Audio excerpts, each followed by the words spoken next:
오늘 제가 왜 여기에 와 있을까요? 네, 제가 묻고 싶습니다. 제가 오늘 이제 설교를 하게 돼서 오면서 하나님께 물어봤죠. 하나님, 제가 오늘 왜 갑니까? 그랬더니 하나님이 알게 하셨어요. 왜냐하면은 목사님이 부르셨죠. 목사님이 부르셨는데 왜 불렀느냐 하면은 이 아프리카의 현지인과 가장 비슷한 사람을 불러다가 가장 이 비슷한 상황 가운데서 그때의 하나님의 일하심들을 좀 전하기 원하시지 않았을까.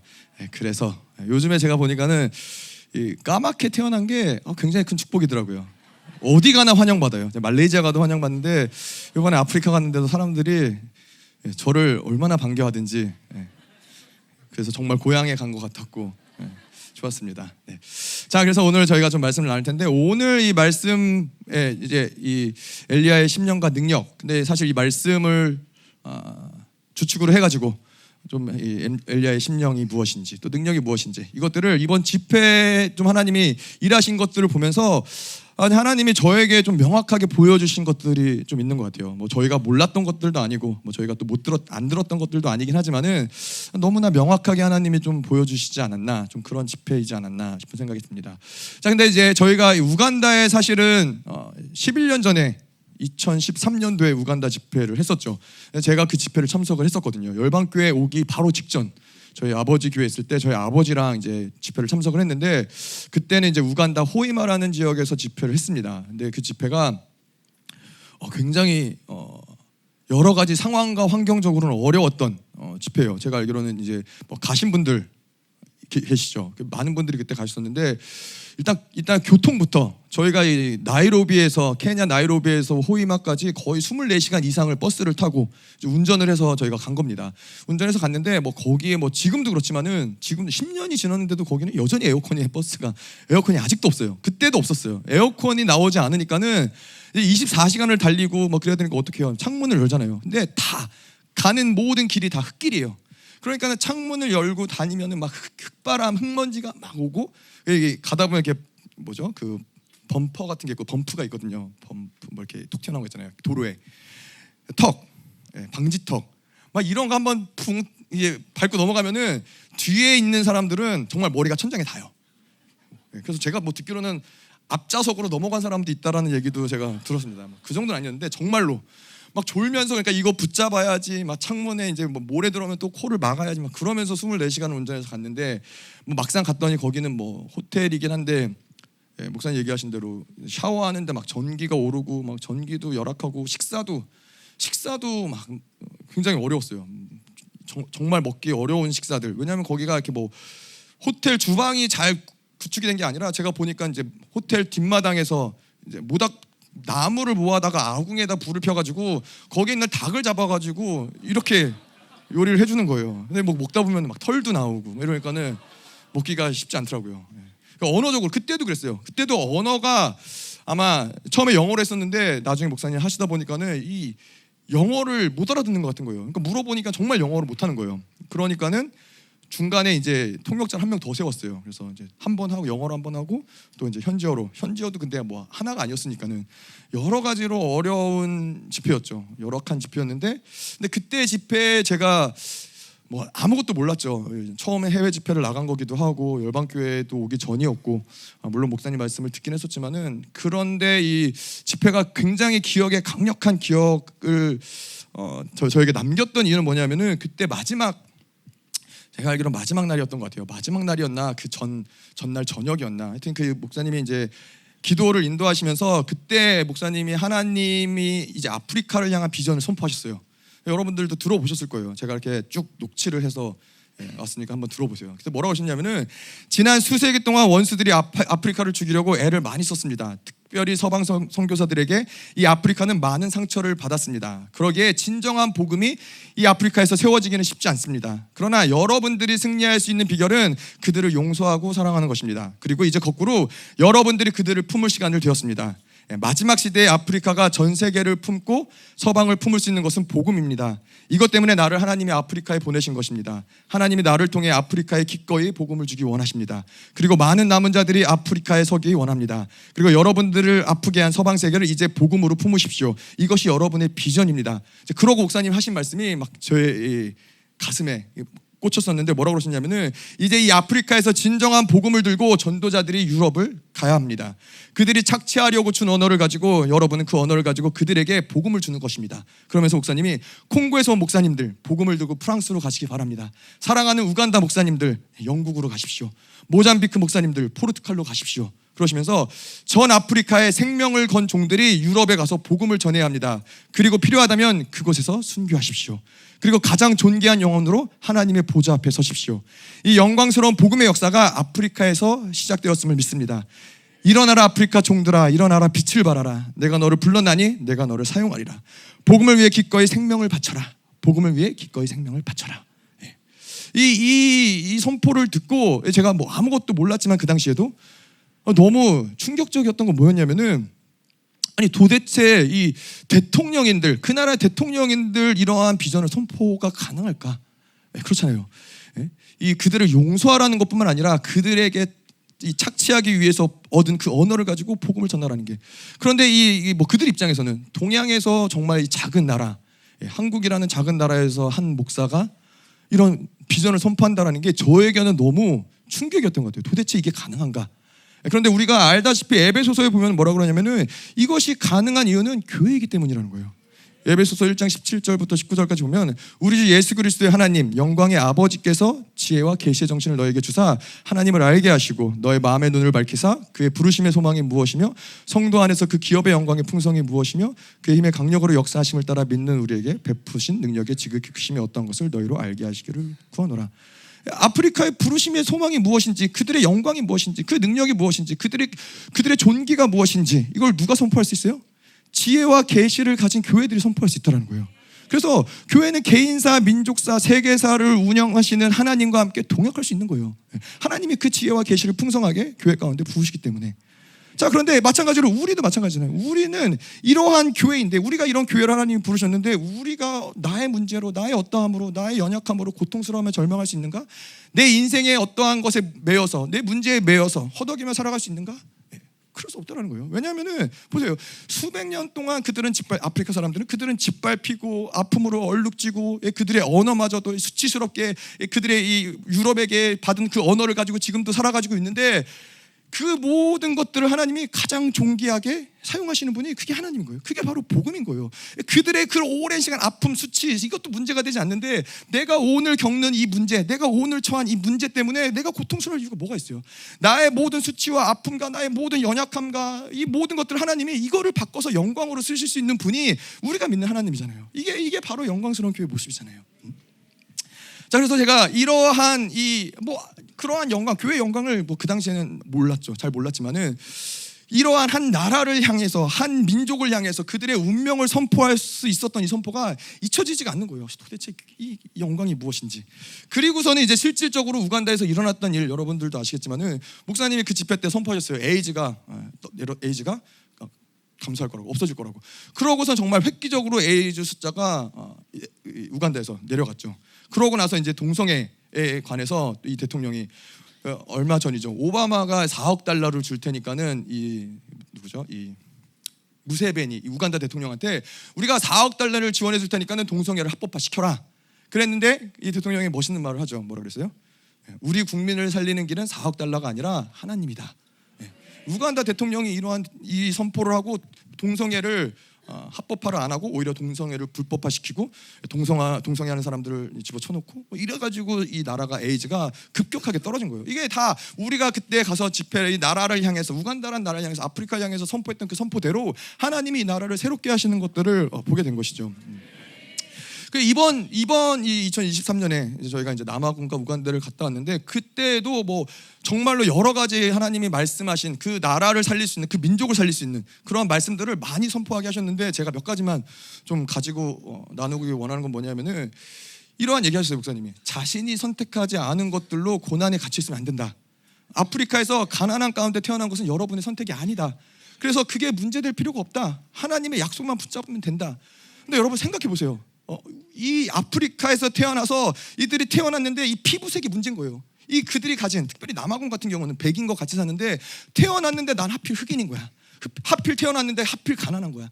그러니까는 이 나라에서도 차별당하고 무기력할 수밖에 없고 소망이 없고 뭐 태어났는데 에이즈가 걸려서 태어나고, 이러한 상황 가운데 태어난 자들에게 이러한 말씀이 선포가, 이러한 진리가 선포가 된 거예요. 이들은 주위를 아무리 둘러봐도 다 그래요. 다 이들이 선택하지 않은 그들의 모든 묶임들을, 이 모든 짐들을 가지고 다 살아가는 거예요. 그들의 아버지가 그랬고, 그들의 이 뭐 가족들이, 그들의 모든 주변에 있는 이웃들이, 그들의 자녀들도, 또 그의 자녀들도 다 그러한 묶임들, 자기가 선택하지 않은 것들 가운데서 소망을 잃어버리고 살아가는 거예요. 근데 정말로 이 말씀 단 이 말씀이, 이 구절이 이 모든 무거운 짐들을 다 날려버리는 거예요. 믿기만 한다면.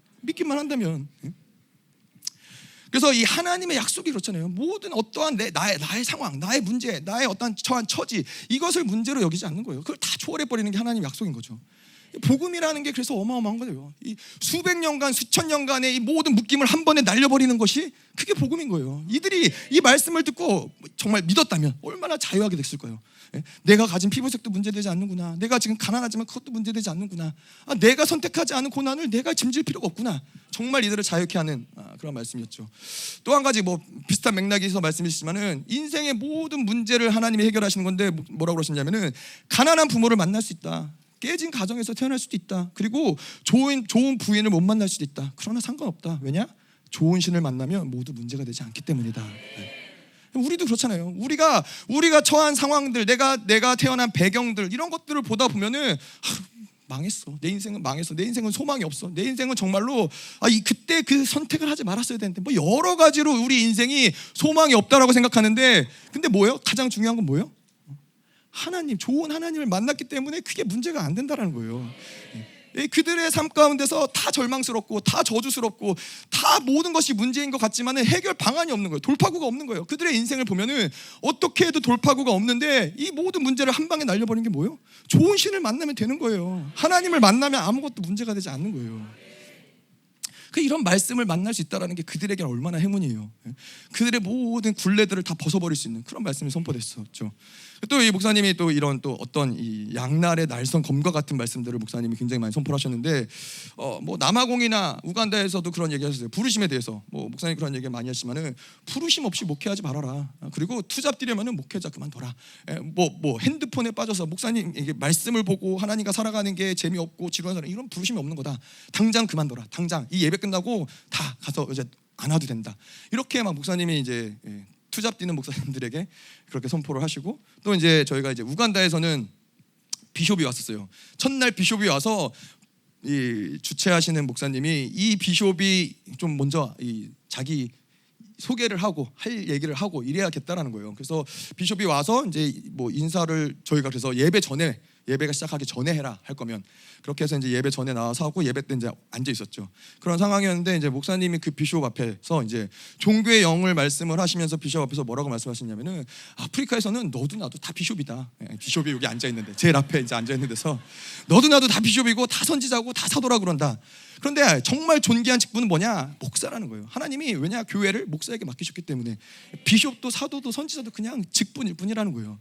비숍 앉아 있는데 이제 거기다 대놓고 목사님 얘기하셨죠. 그리고 이제 또 한 가지, 이제 우간다 거기에 이제 장소를 빌려준 여자 담임 목사님이 있으세요. 그분이 정말 이제 주일 예배부터 제가 이렇게 유심히 봤는데 쉴 새 없이 핸드폰 하세요. 정말 떨어지진 않아요. 손에 핸드폰이 떨어지진 않고, 이제 그렇게 이제 그날도 항상 핸드폰을 보고 있고 핸드폰을 쥐고 있는데, 목사님이 이제 그 여자 목사님 앞에서 핸드폰에 대해서, SNS에 대해서 이게 얼마나 큰 악이고 얼마나 이 강력한 귀신의 역사고 말씀하시는데도, 이 여자분은 또 이제 핸드폰을 이제 보고 계시는 거죠. 그러니까 제가 보니까는 귀신의 역사가 진짜 분명해요.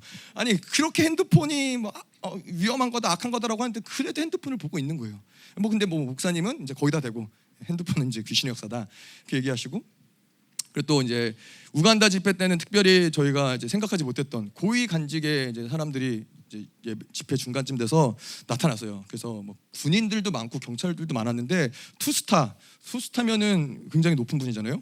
투스타가 오고 대통령 특사로 오신 분들이 이제 왔는데 그분들 왔을 때도 그랬어요. 이제 이 주최하시는 목사님이 이분들 좀 우리 그 정부에서 높은 분들이 왔으니까는 인사만 좀 시켜달라. 와서 잠깐 인사만 하고 가겠다. 그래서 안 된다. 그러니까 그러면은 그냥 앉아서 그냥 앉은 자리에서 손만 들게 해달라. 뭐 그래 그러면 그건 해라.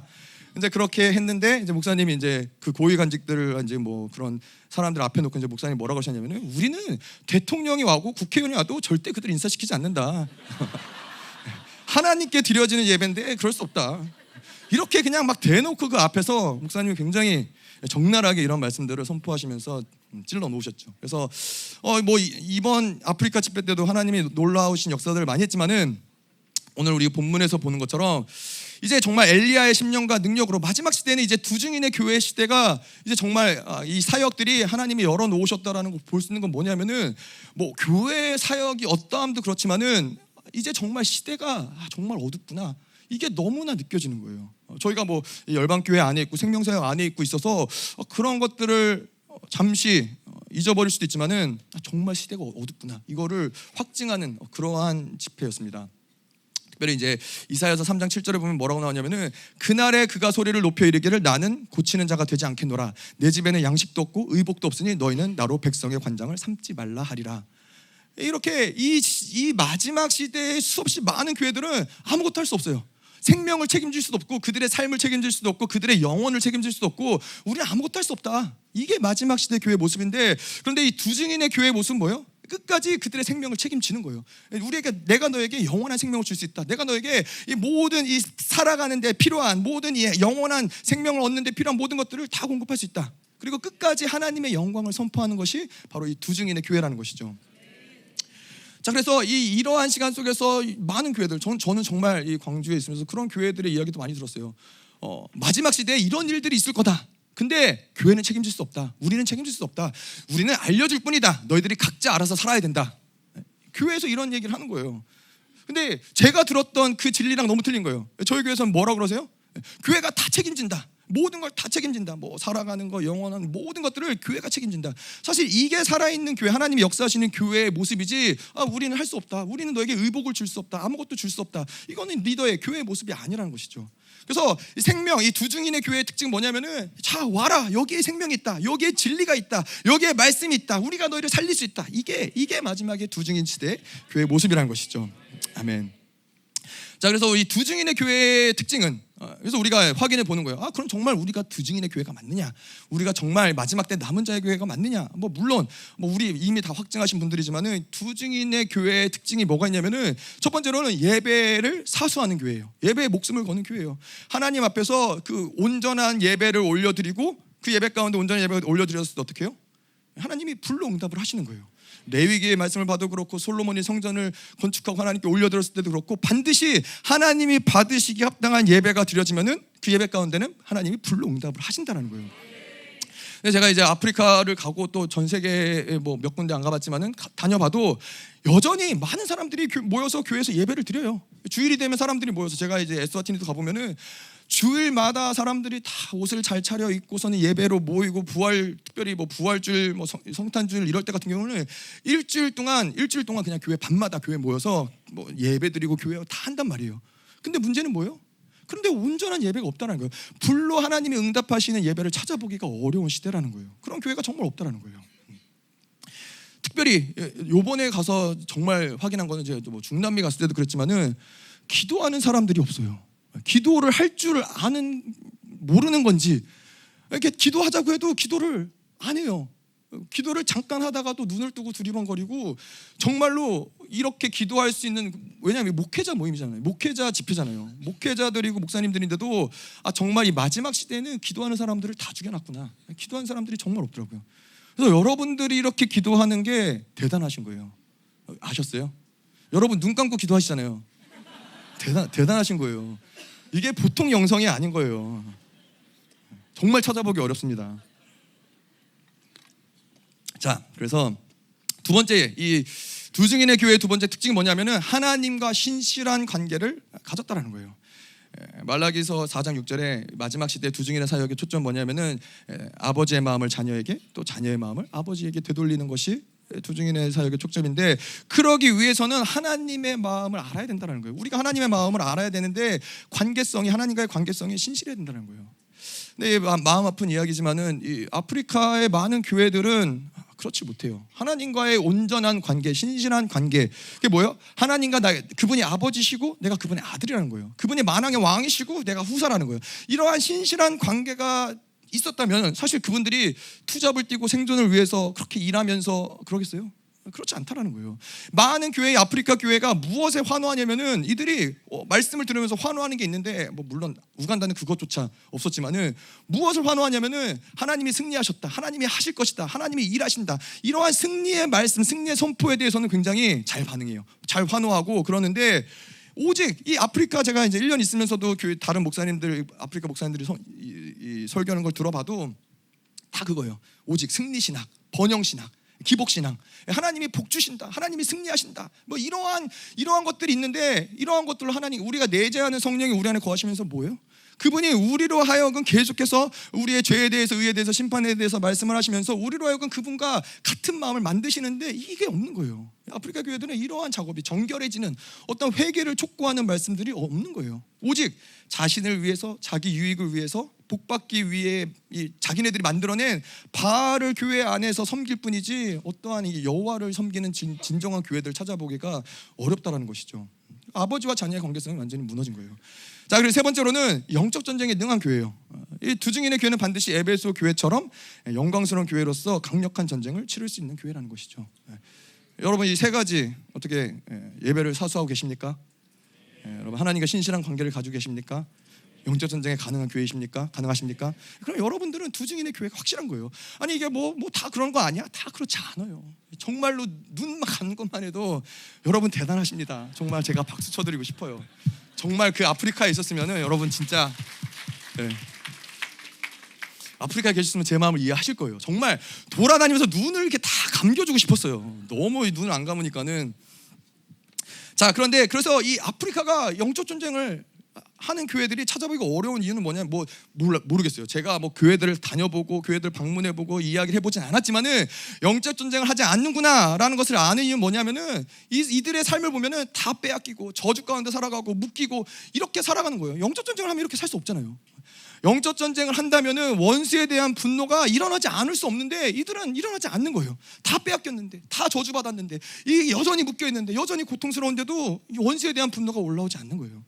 그래서 이 많은 교회들이 영적인 세계를 알지 못할 뿐만 아니라 영적인 질서도 알지 못하고 영적인 존재, 그 영광이 무엇인지 이런 것들을 알지 못하는 경우들이 너무 많아요. 그냥 인생 가운데서 당하고 빼앗기고 잃어버리고 고통당하는 대로 살아가는 거예요. 아무것도 바꿀 수 있고 뭐 소망도 지혜도 아무것도 없는, 원수에게 다 묶여버린 거예요. 그래서 제가 이제 목사님도 뭐 그런 얘기 아까 잠깐 식사하시면서 하셨지만은, 이들이 서양 세계에서 이들을 묶어놔서 이들의 지혜가 묶였기 때문에 뭔가 이 어려움과 고난과 환난 가운데서 이것을 극복하고 변화시키고 이러려는 어떠한 몸짓 자체가 없어요. 노력 자체가 없어요. 제가 이제 한 가지 보고, 제가 우간다에 이제 집회할 때 그 숙소가 3층의 숙소였거든요. 그래서 거기 서면 이제 뒤에 집들이 이제 보여요.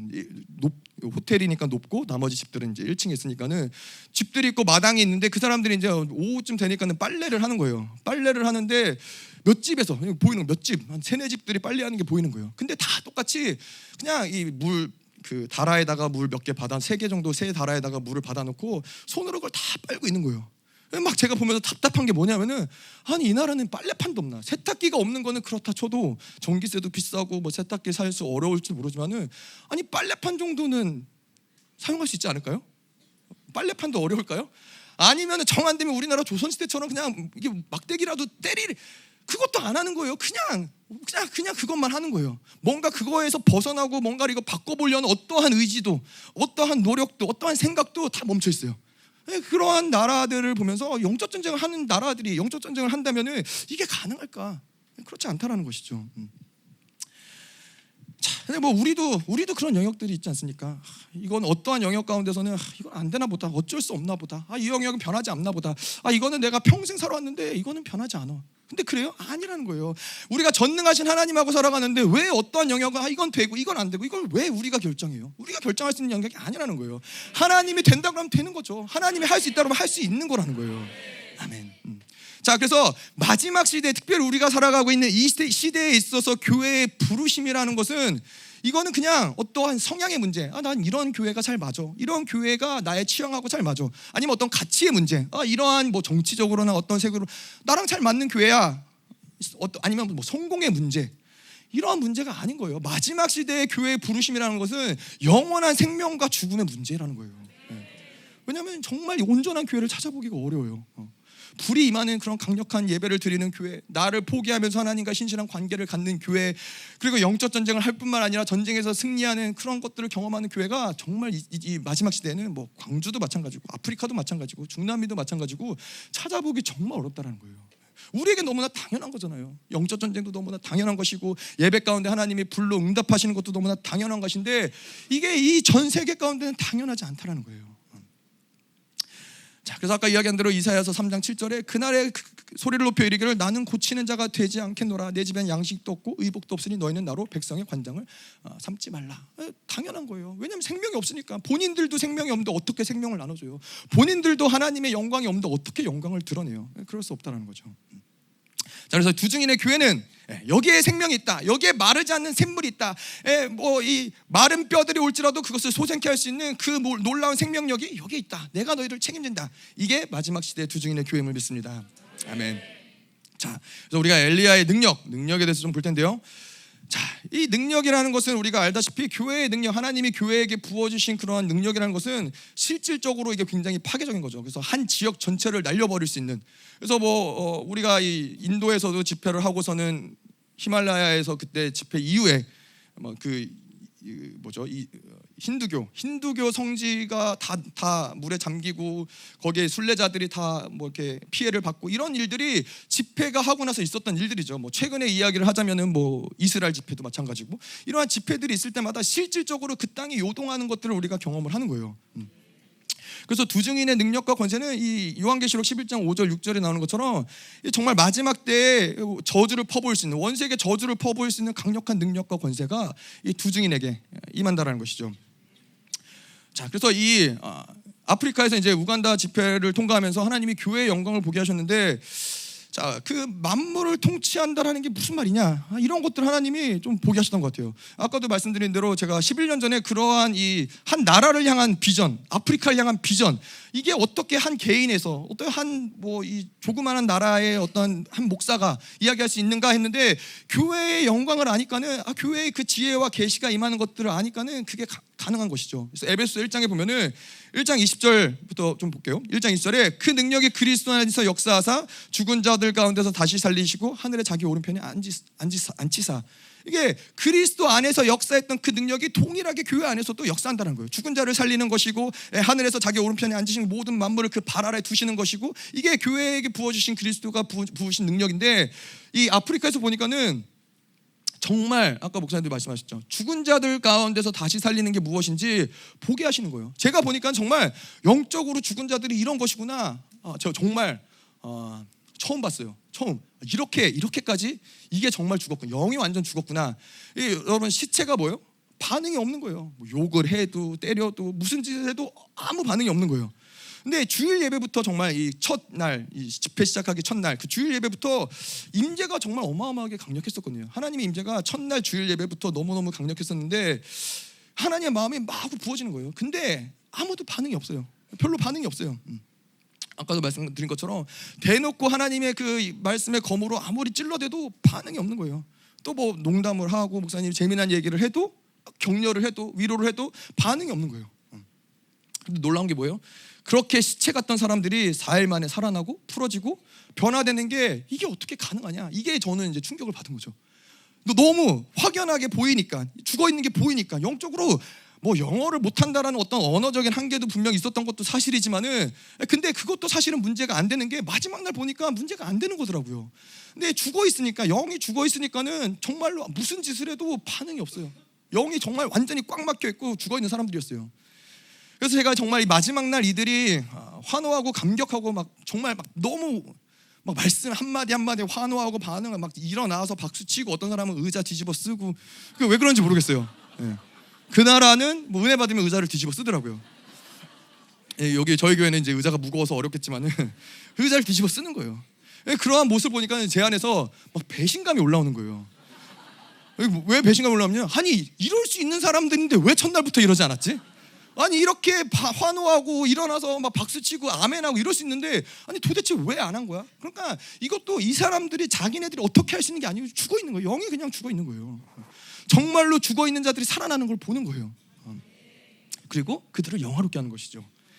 그리고 21절에 보면은 모든 정사와 권세와 능력과 주관하는 자와 이 세상뿐 아니라 오는 세상에 일컫는 모든 이름 위에 뛰어나게 하시고.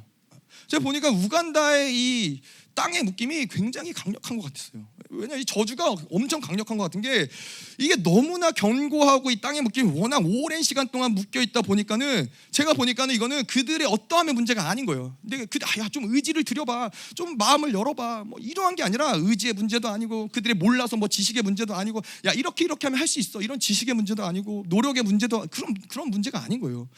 이게 얼마나 강력한지 둘째 날 저녁에 이제 예배 때 많이 풀어졌어요. 많이 풀어져. 그 예배 때 막 하나님의 영광도 강력하고 많이 좋아졌는데, 다음 날 보니까는 다시 똑같아요. 다시 눈 뜨고 기도도 안 하고 다시 아멘도 안 하고. 그러니까 제가 느낄 때는 이 땅의 묶임이 계속 그들로 하여금 다시 끌어당기는 거예요. 계속 그들의 이 이전의 모습으로 계속 끌어당기는 거예요.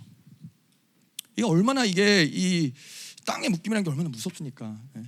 자, 근데 여러분 생각해 보세요. 만약에 내가 생명사역을 만나지 않고 이런 집회를 만나지 않았으면은 우리는 어땠을까요? 우리도 똑같이 이렇게 시체처럼 살았을 거라는 거예요.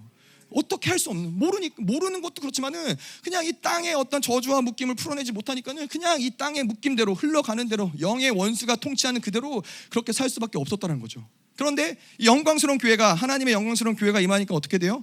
이 아무리 오랜 시간 이 땅을 붙잡고 있던 이 오래된 주권자라고 할지라도 주님이 풀어 자유케 해라, 그러면은 풀어줄 수밖에 없는 거예요. 그게 영광스러운 교회의 능력인 것이죠. 그래서 목사님이 이 땅 사역을 하셨죠.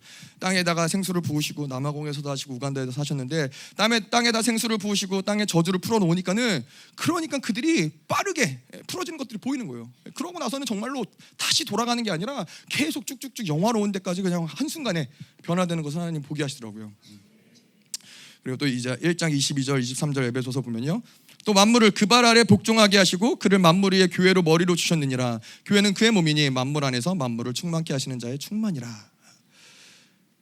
이거를 보는 거예요. 이 집회에 하나님이 특별하게 우간다 집회를 통해서 승리의 확증을 보여준 게 뭐냐면은, 이 투스타가 나라에서 정말 높은 이 사람들이 와가지고 그들이 은혜를 받는 거예요. 은혜를 받고, 또 대통령의 특사가 와가지고 은혜를 받고, 그리고 실질적으로 그들을 통해서 이제 우리 집회를 통해서 나라를 움직이는 누군가에게 실질적인 영향을 주고, 아까 말씀드린 대로 그냥 비전을 선포하는 정도가 아니라 정말로 이제는 그 나라를 움직일 수 있는 영향력이 교회에서 움직이는 거예요. 영광스러운 교회가 만물을 충만케 하고 만물을 그 발 아래 두고 통치한다라는 게 무슨 말인지 보이는 거예요. 정말 그렇구나. 단 4일의 집회를 통해서 이 나라의 운명이 결정되는구나. 단 4일 만의 집회를 통해서 이 나라가 어떻게 나아가야 될지 그 방향성이 결정되는구나. 놀라운 것이죠. 그래요. 이전에도 이번 집회 이전에도 강력했었고, 이전에도 많은 승리가 있었는데, 이 마지막 시대가 교회가 가진 놀라운 권세가 죽은 자를 살리고 한 나라의 묶임과 이 저주를 풀어내며 한 나라의 운명을 바꾸는 역사를 이제 보는 거예요. 우리가 정말 이 세계의 모든 정치, 경제, 사회, 문화 가운데 만들어가는 흐름들을 교회가 이 모든 것들 영향력을 준다라는 거를 이제 보는 거예요. 이게 에베소서의 교회의 영광이잖아요. 만물을 통치하는 권세가 영광스러운 교회에 있다. 그래서 이제는 정말 엘리야의 능력으로 사역하는 교회들을 우리 눈으로 보게 되는 것이죠. 그래서 이스라엘의 왕 요시야가 죽을 때 그랬잖아요. 엘리사를 향해서 뭐라고 했어요? 이스라엘의 병과 마병이요. 그냥 부른 게 아니에요. 물론 하나님이 엘리사라는 한 사람을 통해서 이 나라를 붙잡고 계시고, 이 나라를 보호하시고, 이 나라를 지키시고, 이 나라를 운행하시는 것을 보는 거예요. 한 영광스러운 교회를 통해서 하나님이 그 나라의 모든 영적인 질서들, 이 모든 어떤 흐름들을 하나님이 통치하시는 것을 보게 하시는 거예요. 이게 마지막에 두 증인의 시대의 교회들의 모습이 아니겠습니까? 그래서 누가 우간다를 살리는 거예요? 그 하나님이고 영광스러운 교회라는 거예요. 하물며 우리일까 보냐?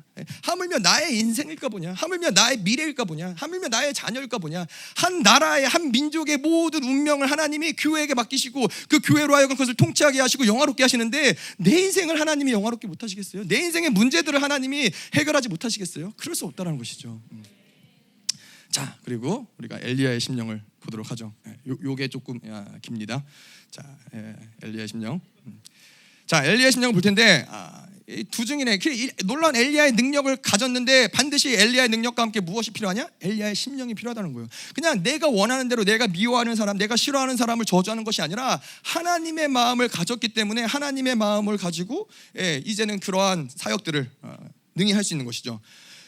자, 그래서 이 정말로 이 시대는 교회가 무기력한 시대예요. 살아있는 영혼을 만나기 어려운 시대, 기도하는 영혼을 만나기 어렵고 스스로 자신들의 묶임을 가지고 하나님 앞에 나아가서 해결받는 게 어려운 시대 가운데 살아있는 거죠. 마치 오늘 우리가 함께 좀 볼 텐데 이사야서 말씀처럼 심판이 결정된 이스라엘, 그들에게는 정말 이제 모든 것들이 다 절망이에요. 이미 모든 것들이 심판이 결정됐고 죽을 수밖에 없고 하나님이 그들의 결정을 이제 굳게 하셨는데 그러한 시간 가운데서 필요한 것이 무엇이에요? 탄원의 기도라는 거예요.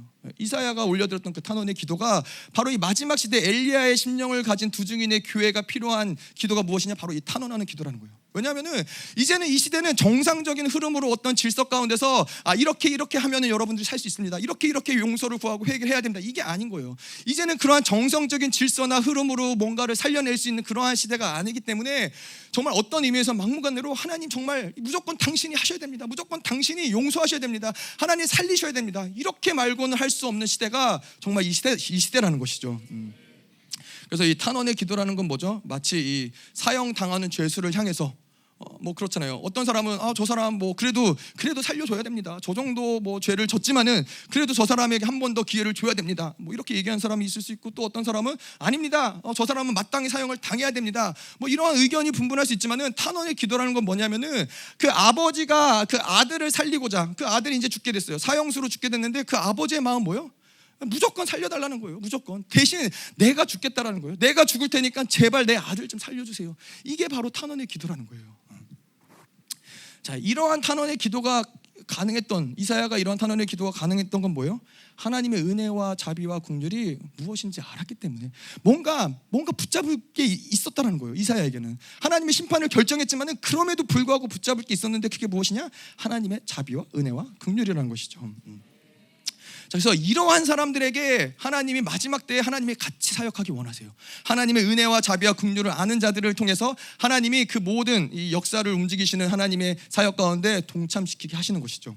자, 그래서 이사야서를 좀 한번 볼 텐데요. 자, 이사야서 63장이죠. 63장 7절부터 볼게요. 이사야서 63장 한번 좀 찾으시고요. 이사야서를 쭉 같이 볼 거라 찾아 놓으시면 좋을 것 같습니다. 자, 7절에 보면은 내가 여호와께서 우리에게 베푸신 모든 자비와 그의 찬송을 말하며 그렇게 쭉 나오죠.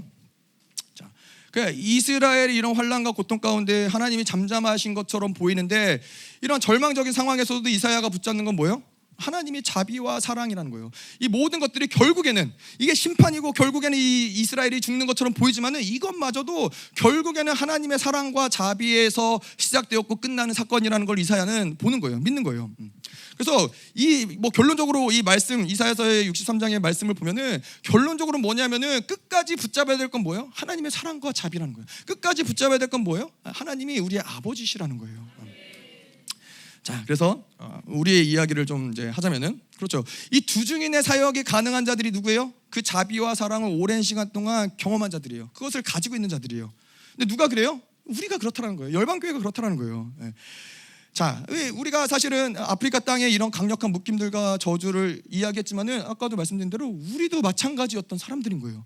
하나님의 진리를 만나지 않았으면은 이 교회를 영광스러운 교회를 만나지 않았으면은 무엇이 악인지, 무엇이 죄인지, 무엇이 어둠인지, 무엇이 영광인지, 무엇이 존귀인지 우리가 어떻게 알 수 있었겠어요? 이런 걸 모른 채 어둠 가운데 살아갈 수밖에 없었는데 하나님이 우리에게 진리를 주시고 영광을 보여주시고 그 은혜와 자비 가운데서 우리에게 살게 하셨단 말이에요. 하나님 그래서 이러한 자들을 통해서 하나님이 엘리야의 심령을 가진 자들을 일으키시고 하나님이 사역하기 원하시는데 제가 이제 우간다에 가는 과정들을 통해서 하나님이 또 이 아프리카를 가는 과정들을 통해서 하나님이 좀 저에게 일하셨던 것들을 어떻게 하나님이 저에게 또 사랑을 부으셨는지를 좀 나누면은 제가 이제 우간다 가서 이제 막 집회 가운데 사역을 막 하잖아요. 근데 막 답답한 거죠. 막 사역을 하면 좀 풀어지는 것 같다가도 다음 날 오면 또 그대로고 또 그대로고 막 이런 사람들을 보면서 철저히 무기력하고 기도할 줄도 모르고 부르짖을 줄도 모르고 살려달라고 할 줄도 모르는 사람들을 보면서 막 답답해하고 있었는데, 근데 이제 그러한 집회 가운데서 이제 한국에서 저희 사모한테 이제 문자가 한 통에 날라왔어요. 문자가 한 통에 날라왔는데 내용이 뭐냐면은 제가 예전에 이제 스와질랜드 에스와티니를 1년 갔다 오고 나서 이제 설교를 히브리서, 제가 이제 히브리서를 이제 했었죠. 말씀을 전했는데 그 말씀을 이제 저희 교회 이제 성도분이 한 분이 그 말씀을 이제 뭐 어떻게 찾아서 들었나 봐요. 그 말씀을 듣고서는 뭐라고 그러셨냐면은 그 말씀을 들어보니까 목사님 사모님이 아프리카에서 참 많은 하나님의 사랑을 받았던 것 같네요라고 이제 문자를 했다라는 거예요. 그래서 제가 이제 그 문자를 보면서 충격을 좀 먹은 거예요. 뭘 깨달은 거예요. 뭘 깨달았냐면은 하나님의 사랑을 받은 건 나구나. 이걸 깨달은 거예요. 내가 지금 아프리카 땅에 지금도 뭔가 사역하고 이 사람의 답답함들을 풀어내고 뭔가를 애쓰려고 하지만은, 근데 이 마찬가지로 스와질랜드에서도 그렇고 사랑을 받은 건 나였구나. 하나님이 나를 사랑하시기 위해서 아프리카로 부르셨구나. 이걸 깨달은 거예요. 제가 이 스와질랜드에 가기 전에 저의 상황을 이제 뭐 아시는 분들은 아시겠지만 제가 청년 사역을 하고 있고 뭐 그때 뭐 그렇지만 여러 가지 일들이 있었습니다. 뭐 청년 사역을 했지만 청년 사역이 결과론적으로 쉽지 않았어요. 그래서 이번에도 이제 충만 집사랑 그런 얘기했었지만은 제가 이제 아프리카를 가게 돼서 이제 송별회를 해주는데 청년들이 거의 다 안 왔어요. 먹을 것만 이렇게 있어요. 먹을 것만 이렇게 청년들이 안 왔어요. 얼마나 이 마음이 쓸쓸하고 아픈지, 내가 이 사역을 실패했구나 뭐 이런 뭐 여러 가지 생각부터 해갖고 뭐 그것뿐만 아니라 제가 그때도 뭐 이제 뭐 수차례 얘기했지만은 이 뭐죠 통역에 대한 이제 깊은 상처, 뭐 여러분 그러실 거예요. 도대체 저 언제까지 저 얘기 하려나? 여러분 근데 상처 치유 안 되면 그래요. 여러분들도 똑같으세요. 상처 치유 안 되면 똑같은 얘기 또 하고 또 하고 또 할 수밖에 없어요. 해결이 안 되니까.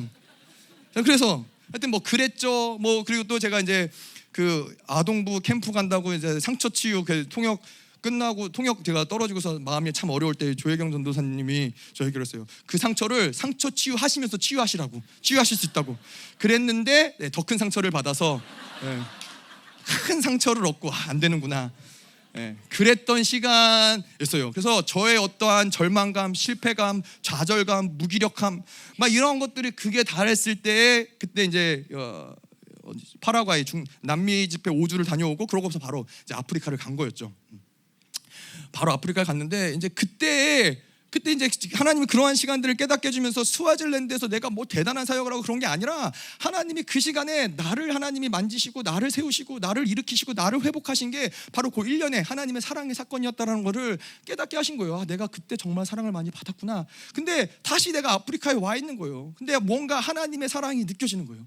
하나님의 사랑이 느껴지면서 하나님이 나의 이러한 어떠한 영역들을 또 만지시고 회복하기 원하시는구나.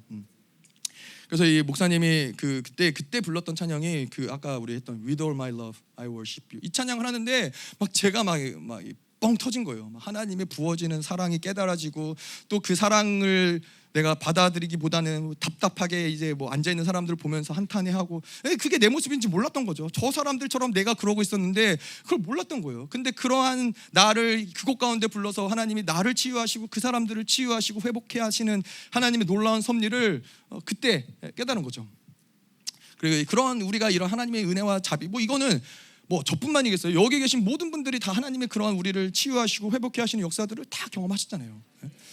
그래서 제가 이제 또 두 번째로 또 이 과정 가운데 하나님이 주셨던 은혜는 뭐였냐면은 아까도 이야기한 대로 이 추석 집회 때 하나님이 정말 놀라운 부분들을 하나님 만지셨어요. 그게 이 실패에 대한 두려움. 우리는 이 두려움의 근원은 실패하면 어떡하지? 망하면 어떡하지? 이 행위에 대한 저주로 인해서 계속해서 패배의 영이 근원이 된다라는 것을 너무나 절실하게 하나님이 깨닫게 해주셨어요. 왜냐하면은 이 뭐 목회를 이제 나가서 하다 보니까는 안 되는 게 있는 거예요. 여러분 여러분들도 뭐 아시겠지만은 여기에 부어지는 임재, 집회 때 부어지는 임재, 그 영광, 그 안에서 사역하는 건 너무나 자유롭고 편하고 즐겁고 행복해요. 근데 그런 거 없는 데서 사역하려면은 빡센 거예요. 막 안 되면 왜 안 되지? 뭐가 문제지? 왜 안 될까? 왜 못 할까? 그러면 다시는 하지 말아야지. 막 이러한 수없이 많은 여러분들도 그러시잖아요. 다시는 안 할 거야. 다시는 안 만날 거야. 그 사람 절대 안 만나. 막 이러한 수만 가지 생각을 하면서 이게 계속 내 안에서 알게 모르게 나는 풀어야 한다고 하지만은 쌓인 것들이 있는 거예요. 쌓인 것들이 있었는데 추석 집회 때 하나님이 그 말씀을 통해서 이 모든 이런 것들 다 날려버리고 의롭다 함 한 가지가 풀어진 거예요. 대단한 게 풀어진 게 아니라 제가 예전에도 하나님이 나를 의롭다 하셨기 때문에 나는 더 이상 죄가 없다. 하나님께 고백하면 죄의 문제가 끝났다. 이거를 알고 있었지만은 의롭다면 문제가 이렇게 이 모든 인생의 모든 영역들을 사실은 이 묻고 풀 수 있는 권세가 있는 건지는 그때 처음 알았던 거죠. 그래서 생각해 보세요. 내가 하나님이 나를 옳다고 인정하시고 하나님이 나를 그래 나는 네가 하는 걸 내가 지지한다. 난 너가 잘하든 못하든 상관없어. 실패하든 뭐 성공하든 그거는 나의 초점이 아니야. 나는 너가 서면은 나는 기뻐. 하나님의 인정하심, 하나님의 옳다하심이 정말 믿어지니까는 별로 문제가 안 되는 거예요. 왜 내가 이런 것들 때문에 이렇게 시달려 있지? 근데 그러니까는 보니까 성장할 수 있는 거예요. 예전에는 실패할까 봐의 두려움에 위축돼 있고 또 실패하면 더 위축되고 더 절망하고 뭐 그러한 이 굴레 가운데 벗어나기 어려웠는데 하나님의 의롭다 하심이 풀어지니까는 문제가 안 되는 거예요. 그냥 뭐든 해볼 수 있는 거예요. 네. 자, 그래서 제가 그때 집회 때도 잠깐 기도 인도하면서 그런 얘기했지만은 제가 태어나면서부터 저희 아버지부터 저희 할아버지부터 가족 대대로 우리가 물려받은 귀한 유산 하나가 이 피부 색깔. 저희 아버지도 까맣고 저희 할아버지도 까맣고 저도 까맣고 우리 아이들도 까맣고. 근데 이게 어렸을 때는 그런 게 이제 큰 상처잖아요. 어렸을 때는 이제 놀림 당하고 이러니까는. 근데 제가 이제 그 얘기를 추석 집회 때 했지만은 이제 아프리카 가서 제가 이거를 이 시꺼먼 사람들 앞에서 그런 얘기를 할 줄은 몰랐어요. 혹시 이 사람들이 막 이렇게 상처받으면 어떡하지? 기분 나빠하면 어떡하지? 막 이러한 생각이 들었는데 근데 하나님이 그날은 좀 그런 감동을 주셔서 그런 얘기를 했어요. 아니 나는 태어날 때부터 색깔이 이렇다. 근데 여기 오니까는 아프리카 사람들이 저한테 물어보는 거예요. 말레이시아에서 왔냐고. 되게 기분 나쁘더라고요.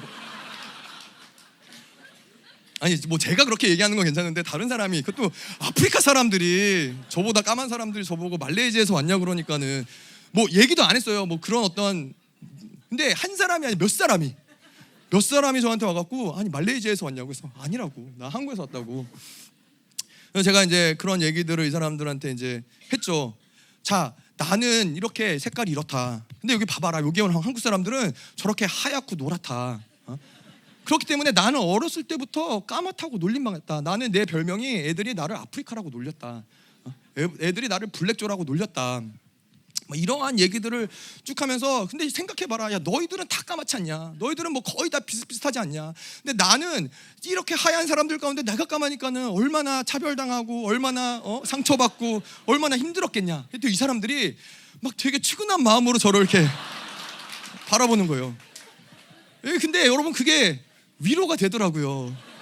여러분은 모르실 거예요. 뭐 가끔 사람들이 그런 사람 있어요. 근데 난 피부 까만 사람 멋있다. 피부 까만 사람 좋다. 자기네들이 안 까마니까 그런 얘기 하는 거죠. 그건 위로가 안 돼요. 근데 그 시꺼먼 사람들이 나를 보면서 그렇게 위로해 주니까는 뭔가 이렇게 추근한 눈으로 내가 이해하지. 그래 맞아 너 내가 이해해. 그러한 눈으로 봐주니까 이게 막 그 사랑이 막 물씬물씬 다가오더라고요. 그래서 사람들이 이제 끝나고 이 기도 인도를 끝나고 내려왔더니 사람들이 나한테 막 오더니 아프리칸이라고 재미난 건 어떤 사람이 오더니 자기 팔이나 이렇게 대보더니 자기가 좀 더 하얗대요. 그래서 그러고 막 좋아하시더라고요. 그래서 제가 말씀드렸잖아요. 여러분 이 피부 색깔이 굉장히 축복받은 어디 가서도 사역해도 이렇게 뭔가가 이렇게 마음을 열고 받아줄 수 있는 그러한 근거가 어디가 제일 어려워요? 한국이 제일 어려워요.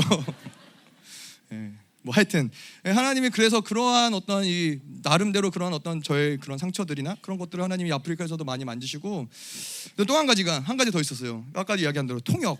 제가 사실 뭐 스와질랜드에서도 하나님이 뭐 기름 부으시고 하셔서 뭐 MB도 하고 영어로 다 했지만은 그러고 나서 이제 제가 스와질랜드 돌아온 지 한 5년쯤 됐거든요. 그러니까는 그러고 이제 뭐 광주도 갔겠다. 영어를 쓸 일이 전혀 없는 거예요. 영어를 들을 일도 없고 쓸 일도 없고 뭐 영어를 할 일이 없으니까는 영어를 완전히 놓고 살았죠. 그러니까는 이제 순간 이제 걱정이 되기 시작한 거예요. 가서 통역하라 그러면 어떡하지? 제가 아무리 생각을 해봐도 뭐 데이빗 가고 유지원 목사님 있고 할 수 있을 것 같은데 막 이런 걱정이 들면서 제가 이제 아프리카 가기 전에 저희 교회 성도분들에게 그런 얘기했어요. 저를 위해서 기도하십시오. 가서 통역 안 하고 돌아올 수 있도록 강력하게 통역 안 하고 기도할 수 있도록 기도해달라고. 근데 가서 주구장창 통역을 한 거예요. 통역을 뭐 잘했냐? 잘 모르겠어요. 잘 모르겠는데 아까도 말씀드렸지만은 이 의롭다움의 문제가 풀어지니까는 별로 문제가 안 되는 거예요. 잘하든 못하든 실패에 대한 어떤 행위에 대한 저주가 끊어지니까는 그런 것들이 별로 문제가 되지 않는 거예요. 그러니까 나중에 돌아와가지고 이제 저희 사모가 이제 그런 얘기를 듣고 그렇게 얘기하더라고요. 우리 여기 있는 우리도 자기도 그렇고 여기 교회 성도들 그렇고 우리 아무도 그 기도 안 했다고. 그래서 제가 기도를 그렇게 좀 해달라고 부탁을 했는데 믿을 사람 아무도 없다고. 근데 하나님이 저를 그렇게 아프리카로 불러내셔서 저를 자유케 해주신 하나님의 일하심을 경험을 하는 거예요. 얼마나 하나님의 사랑이 놀라워요. 그게 저만 그러겠습니까? 저희 뒤에 있는 저희 데이빗도 데이빗도 저랑 비슷한 예전에 아프리카 집회 가서 통역하다가 죽을 써가지고 중간에 쫓겨나가고. 근데 요번에 얼마나 하나님이 데이빗을 전화위복 시키시고 승리하게 하시고. 제가 옛날에 11년 전에 그 호이마에서 했던 우간다 집회를 들었어요. 영어로 통역하고 하는 걸 들었는데 데이빗이 훨씬 잘해요. 훨씬 기름 부으심도 좋고. 그래서 정말 승리했구나. 이거 하나님이 많이 깨닫게 하셨습니다. 자, 그래서 뭘 얘기하는 거냐면은 하나님이 이 영광스러운 교회에 있기 때문에 우리 모두에게 이런 자비와 사랑을 경험하게 하시는 일들을 매일같이 매일같이 하루도 빠짐없이 우리를 위로하시고 설득하시고 격려하시고 이런 일들을 우리로 하여금 경험하게 한다는 거예요. 그래서 이러한 자비와 사랑이 생명인 자들에게 하나님 어떻게 해요? 아버지의 마음을 아들에게, 아들의 마음을 아버지에게로 돌이키게 할 수 있는 역사들을 만드신다는 거예요. 8절 볼게요. 그가 말씀하실 때 그들은 실로 나의 백성이요 거짓을 행하지 아니하는 자녀라 하시고 그들의 구원자가 되사. 자, 여기서 말하는 그가 누구예요? 하나님이라는 거예요. 그들은 실로 나의 백성이다. 하나님이 이스라엘의 멸망을 결정하셨다면 이사야가 그것은 가능하지 않다라고 항변하는 거예요. 하나님이 그러시지 않았습니까? 나의 백성이라고 그러시지 않았습니까? 맞아요. 이스라엘 백성이 백성다운 삶을 살았냐? 하나님의 백성다운 어떤 거룩한 삶을 살았냐? 그렇지 못했어요. 근데 그럼에도 불구하고 하나님이 나의 백성이라고 그러시지 않으셨느냐? 그러면 하나님이 책임지셔야죠. 이사야가 항변하는 것이죠. 아프리카에 가면은 이 정체성을 이 이사야는 이런 절망적인 순간, 심판이 이미 결정된 순간에서도 그 정체성을 놓지 않는 거예요. 우리는 하나님의 백성이다. 하나님이 우리를 나의 백성이라고 불렀다. 어떻게든 이걸 붙잡고 있는데 어느 나라나 마찬가지지만은 특별히 아프리카는 이 정체성을 그냥 다 팔아먹은 것들이 너무나 확연한 거예요. 그 증거가 뭐예요? 이 수없이 많은 원수의 어떤 고소와 어떤 원수의 조롱과 이런 것들에 너무나 쉽게 그들의 정체성을 빼앗긴 거예요. 그냥 그들이 말하는 것을 그냥 인정하는 거예요. 그래, 그 정죄감, 수치감, 패배감 이런 것에 사로잡혀 버리고 굴복해 버리는 거예요. 근데 여러분 생각해 보세요. 내가 하나님의 백성인데 그 어떠한 원수가 뭐라 그럴지라도 그 모든 심판이 결정된 순간에도 그거를 놓지 않는 거예요. 이사야는 그거를 놓을 수 없는 거예요. 나는 하나님의 백성이다. 네가 뭔데 나한테 뭐라 그러냐? 하나님이 알아서 하실 문제지 너의 문제가 아니다. 절대로 그걸 놓지 않는데 아프리카에 가보니까는 다 놔버린 거예요. 다. 원수가 넌 할 수 없어. 그러면은 그냥 다 수용하는 거예요. 다 받아들이는 거예요. 여러분, 우리는 말할 수 있어야 됩니다. 하나님이 당신이 나의 백성이라고 말하지 않았습니까? 어떠한 순간에서도 어떠한 상황에서도 하나님 당신이 나를 당신의 백성이라고 부르지 않았습니까? 하나님 당신이 나를 남은 자라고 부르지 않았습니까? 하나님 당신이 우리를 교회라고 부르지 않으셨습니까? 이것이 우리에게는 놓치면 안 되는 우리의 정체성이라는 것이죠. 아멘. 자, 그리고 거짓을 행하지 아니하는 자녀라. 자, 이스라엘은 거짓을 행하지 아니하는 자녀가 아니죠. 이스라엘은 매일 거짓말하는 자녀였어요. 매일 하나님께 불평하고 거짓말하고 우리는 애굽에 있을 땐 이랬다 저랬다 늘 거짓말을 했는데 하나님이 뭐라고 그래요? 하나님은 그들을 신실한 자녀라고 인정해 주시는 거예요. 이건 하나님의 믿음인 거예요. 하나님이 그들을 의롭다라고 얘기하신 거예요. 이미 그들을 의롭다라고 얘기하시고 그들을 의롭게 만들어 가시는 거예요. 의로운 삶으로 이끌어 가시는 거예요. 거지를 왕자로 만들어 놓고 왕자다운 삶을 살게 하시는 것이죠. 자, 그들의 구원자가 되사.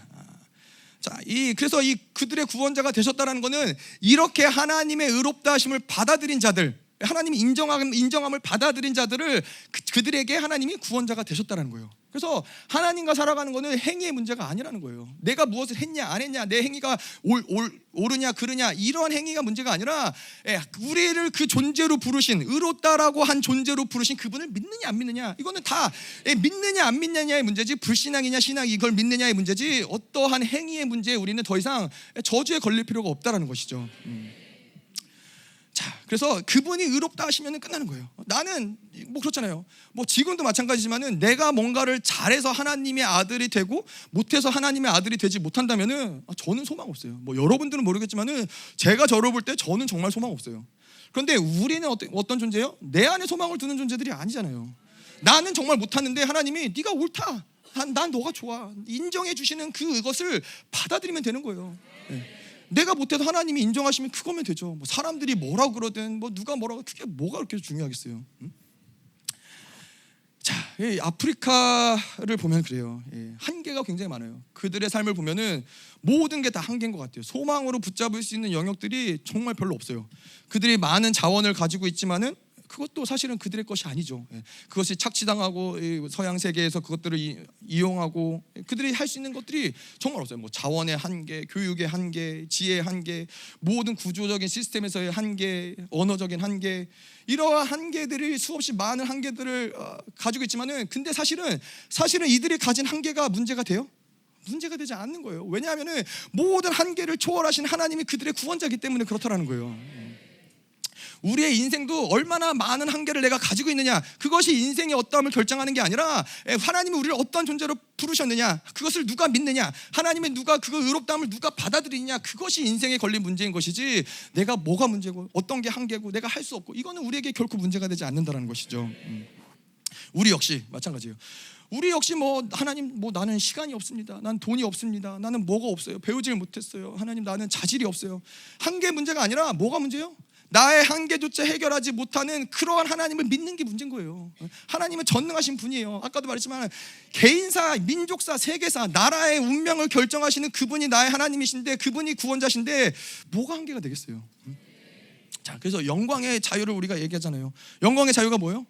하나님이 하시고자 하는 어떠한 일이든 간에 그게 나의 어떤 한계나 상황이나 환경이나 이것이 영향을 받지 않는 거예요. 그분이 결정하시고 하시고자 하는 일을 그분은 마음껏 나를 통해서 하시는 거예요. 이게 바로 영광의 자유잖아요.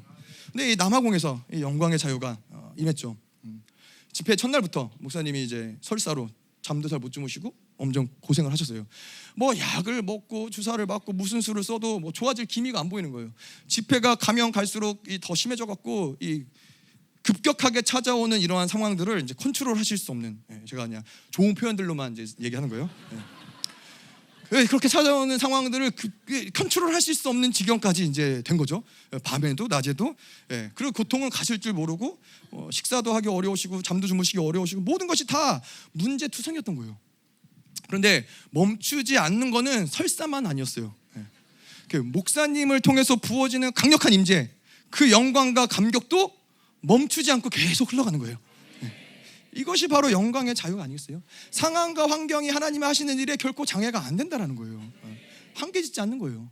그러한 부분들을 하나님의 일하심을 제한하지 않는 거예요. 우간다에서도 마찬가지였어요. 우간다에서 집회 막상 뚜껑을 열어봤는데 영어를 하는 사람들이 생각보다 별로 없는 거예요. 영어를 한다고는 하는데 정말 이 말씀을 이해할 만한 영어 실력을 가진 자들은 정말 없었고, 그냥 겨우 대화 정도, 겨우 뭐 물어보면 뭐 사역을 해서 뭘 물어봐도 대답을 못해요.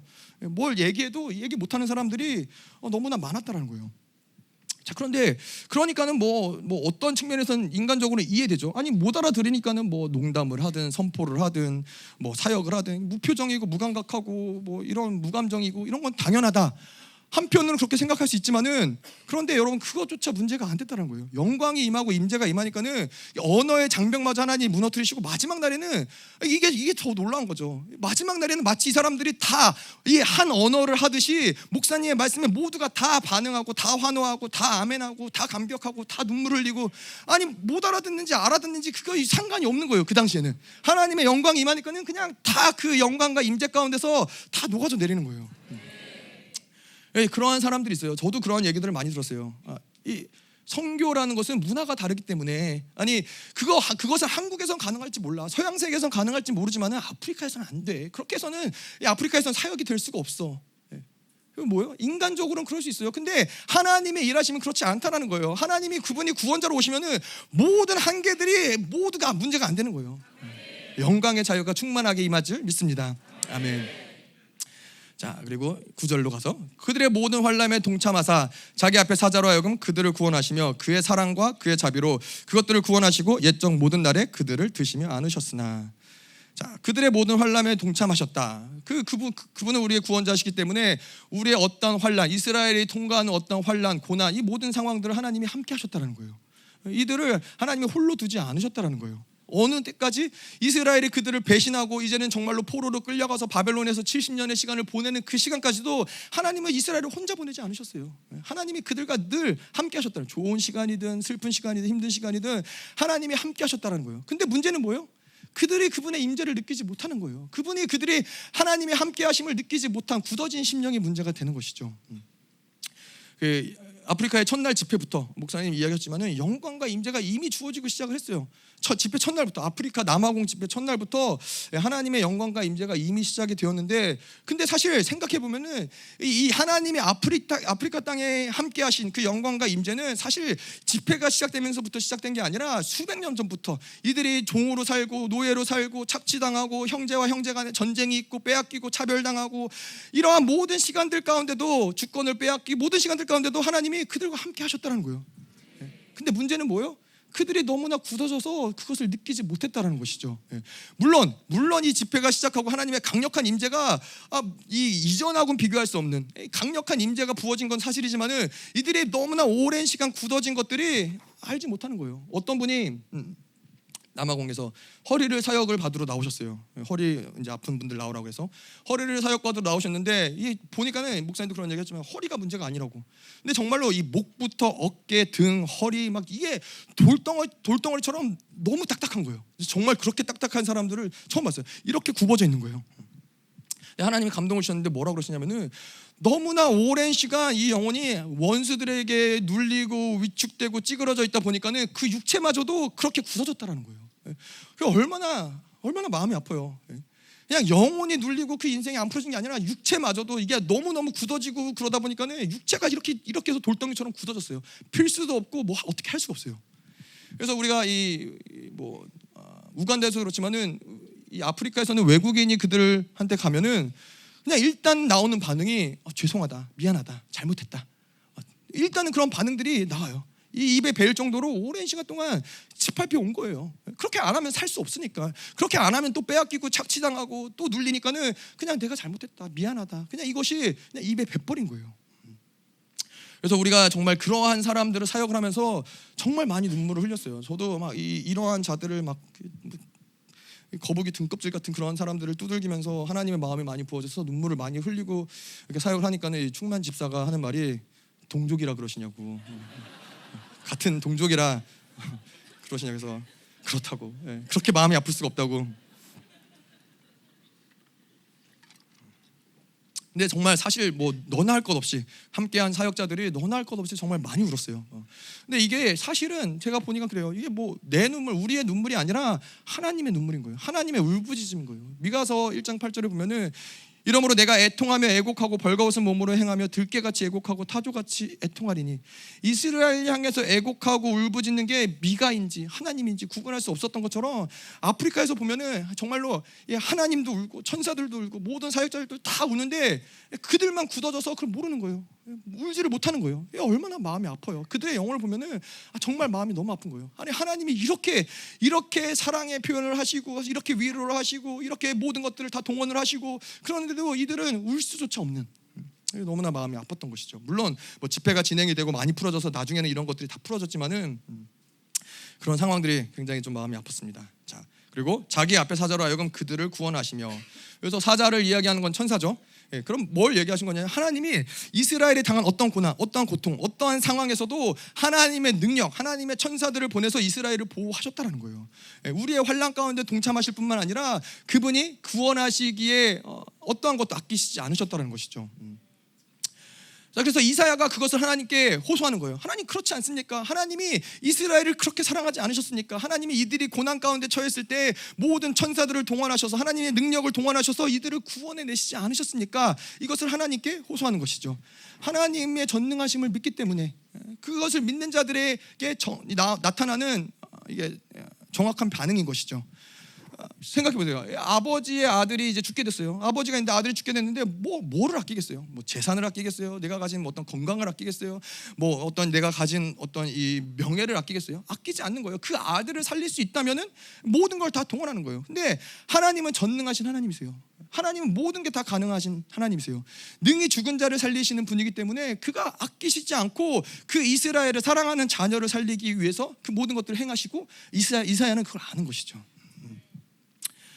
자, 그래서 이 아프리카에도 마찬가지로 아프리카에도 하나님이 어떤 것도 아끼시지 않으셨어요. 그들을 살리기 위해서 모든 것들을 다 풍성하게 하나님이 이 모든 것들을 다 공급하셨어요. 교회의 본질이 그렇잖아요. 한 영혼이 하나님처럼 되기 위해서 풍성한 모든 것들을 다 부어주시는 거잖아요.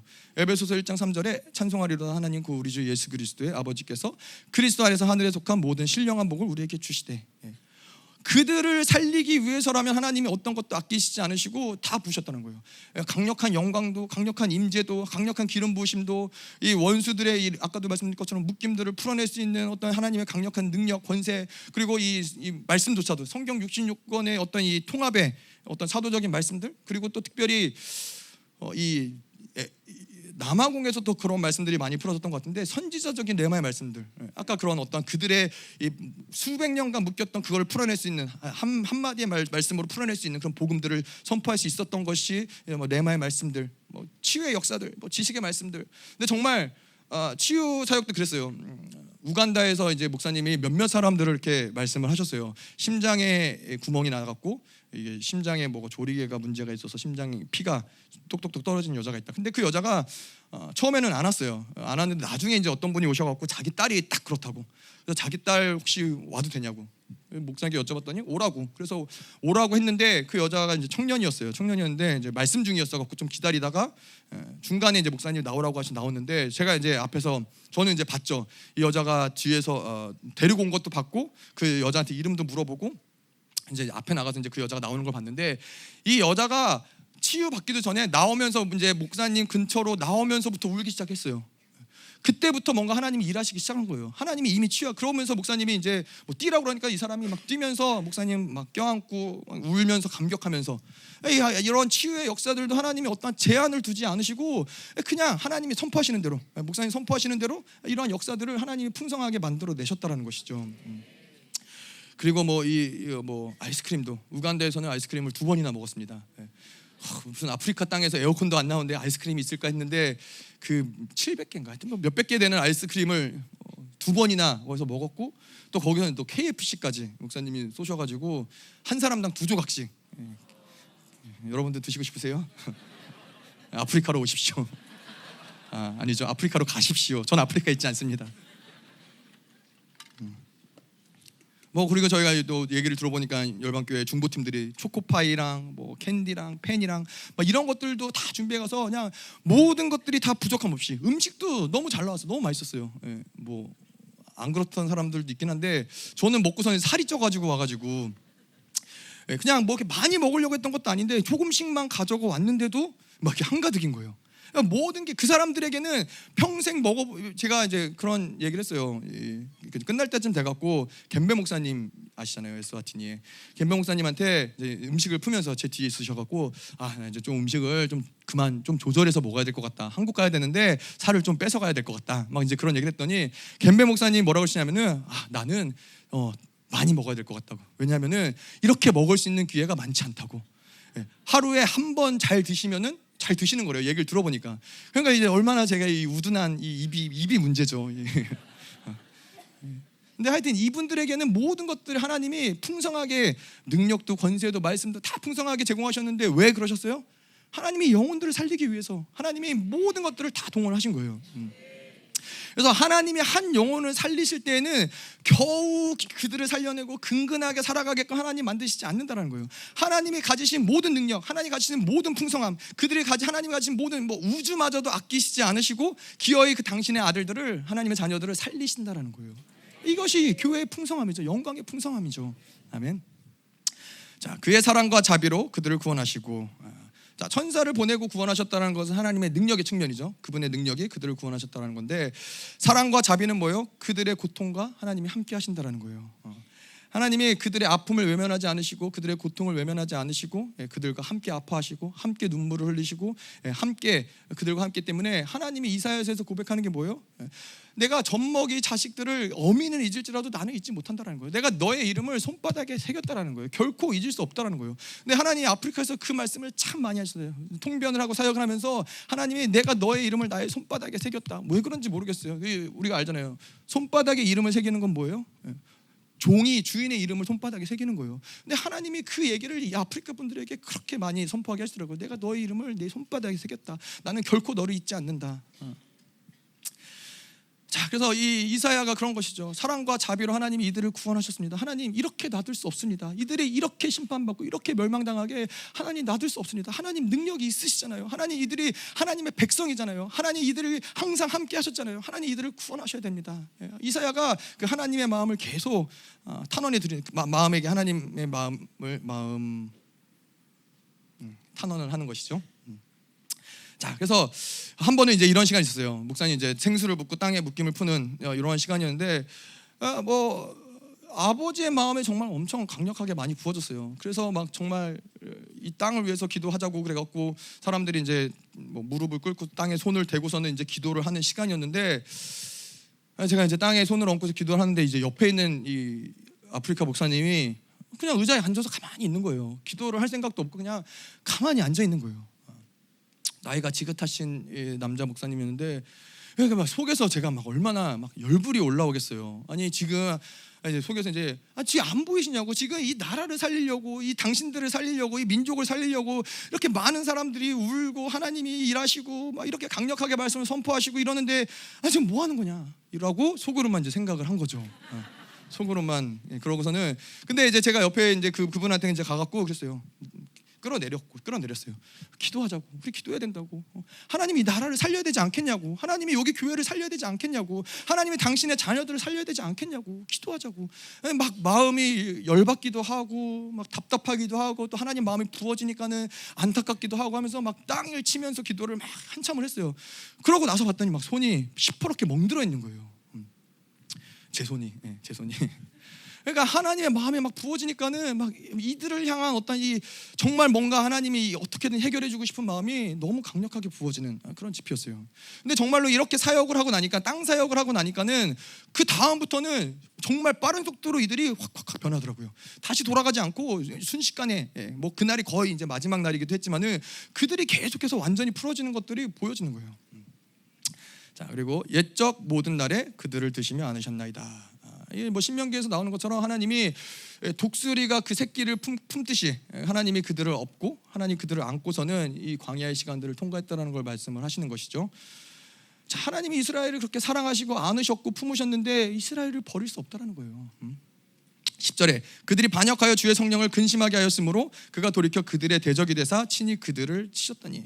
이스라엘은 늘 많은 불평과 불만 뭐 이런 것들을 했었죠. 근데 이 시대 가운데 보면은 왕이 있는 시대 가운데 백성들이 왕에 대해서 어떤 불평을 한다, 불만을 한다, 이거는 결코 작은 일이 아닌 것이죠. 왕의 입장에서는 거의 이것은 반역인 것이고, 반역은 어떻게 해요? 죽일 수밖에 없는 거예요. 하나님이 진노하실 수밖에 없는 일인데, 이 말씀 가운데 이사야는 그것을 이들이 반역했고 이제 하나님 이들을 죽어야 됩니다라고 얘기하지 않고 성령을 근심하게 했다라고 얘기를 하는 거예요. 그래서 성령을 근심하겠다라는 것은 반역과는 사실은 상반되는, 이게 잘 매치가 되는 말씀은 아닌 것이죠. 반역했으면 죽어야 되는 것인데 반역했는데 성령의 근심으로 그렇게 심각하지 않게 이사야가 얘기를 하는 거예요. 왜 이사야가 이런 표현을 했냐면은 이 반역의 어떤 이 그들의 불평과 불만의 어떤 이 결과를 이야기하는 것이 아니라 반역에 대한 근원을 얘기하는 거예요. 이들이 어떻게 이렇게까지 하게 됐느냐, 어떻게까지 이렇게 반역이 됐느냐, 바로 그것이 성령을 근심했다라는 거예요.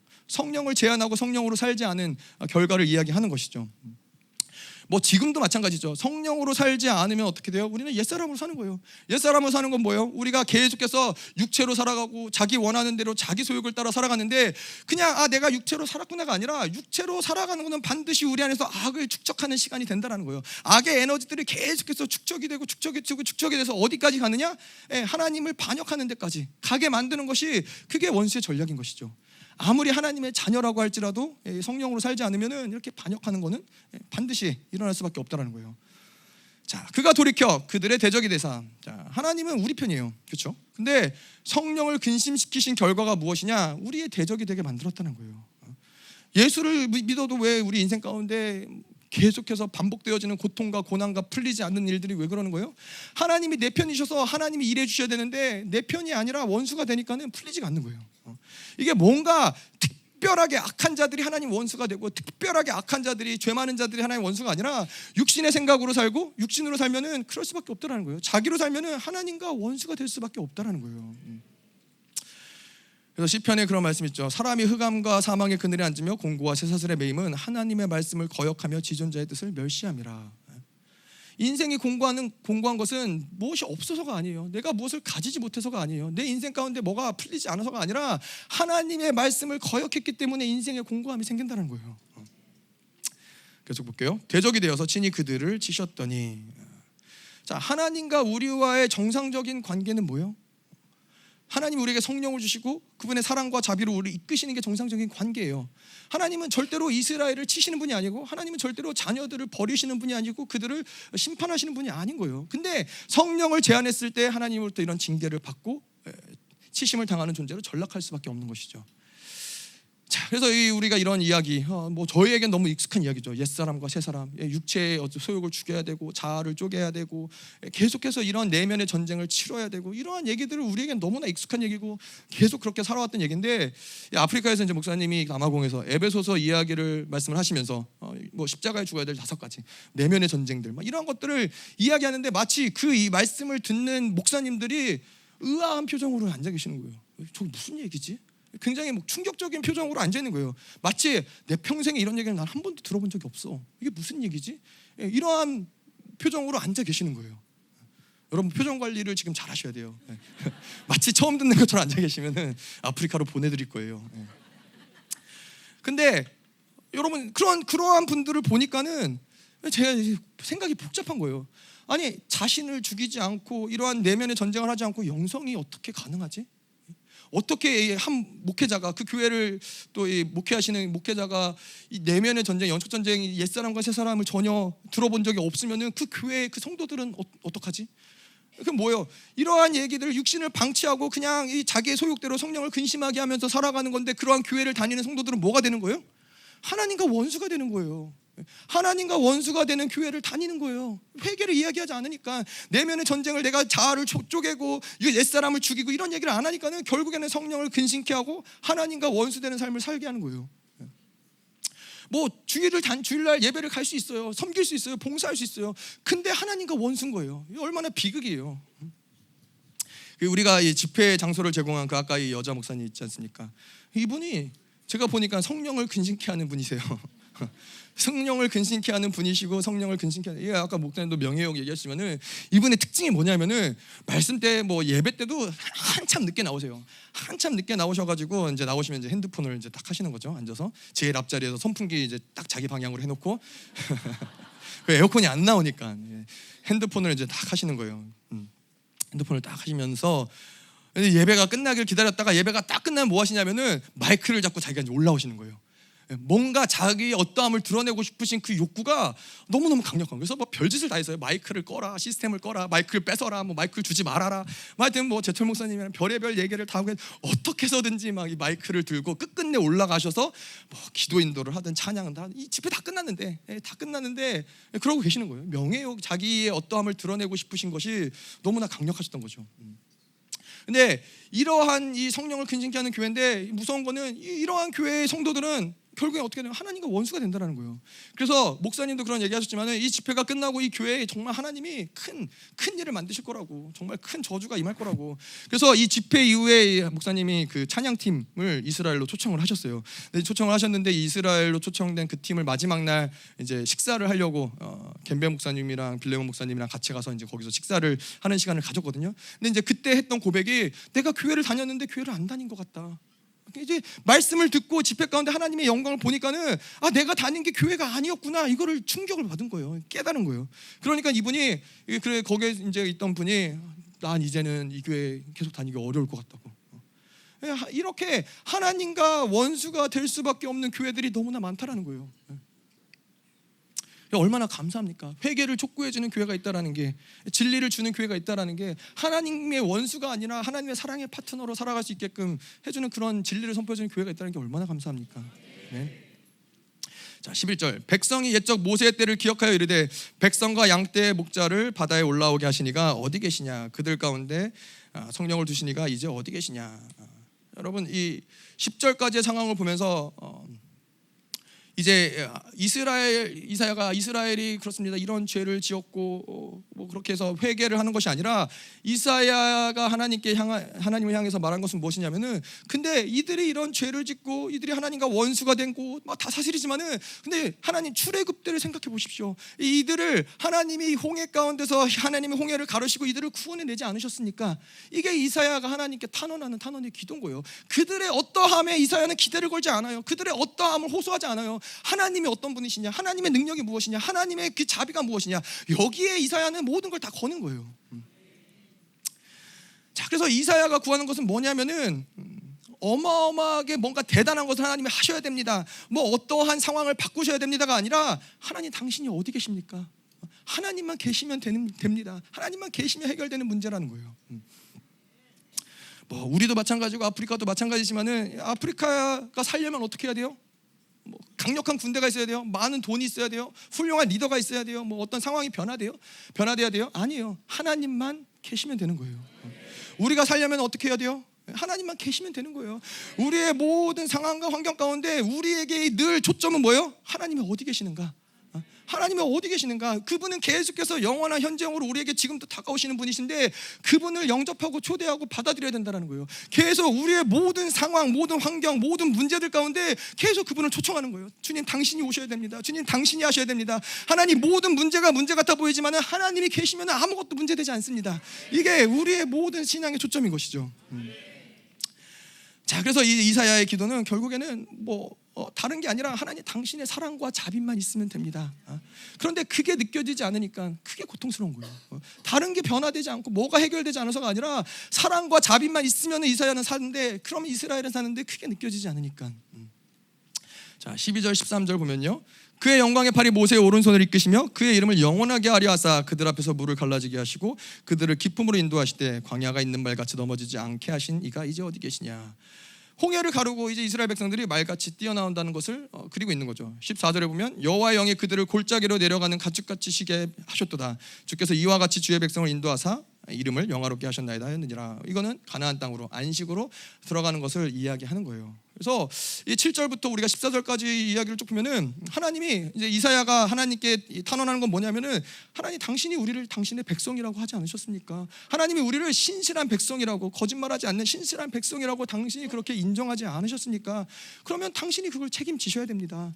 8절에 구원자가 되어서 이렇게 구원하시고 환난에 동참하지 않으셨습니까? 하나님 맞습니다. 9절에 우리가 이렇게 죄를 진 건 맞습니다. 물론 죄를 지었고 성령에 근심하시고 우리가 하나님에게 반역자가 되었는데, 그러나 10절에서 14절 얘기하는 게 뭐냐면은, 출애굽 때 놀라운 영광으로 우리를 구원하셨듯이 이렇게 하나님이 우리를 구원하셔야 됩니다.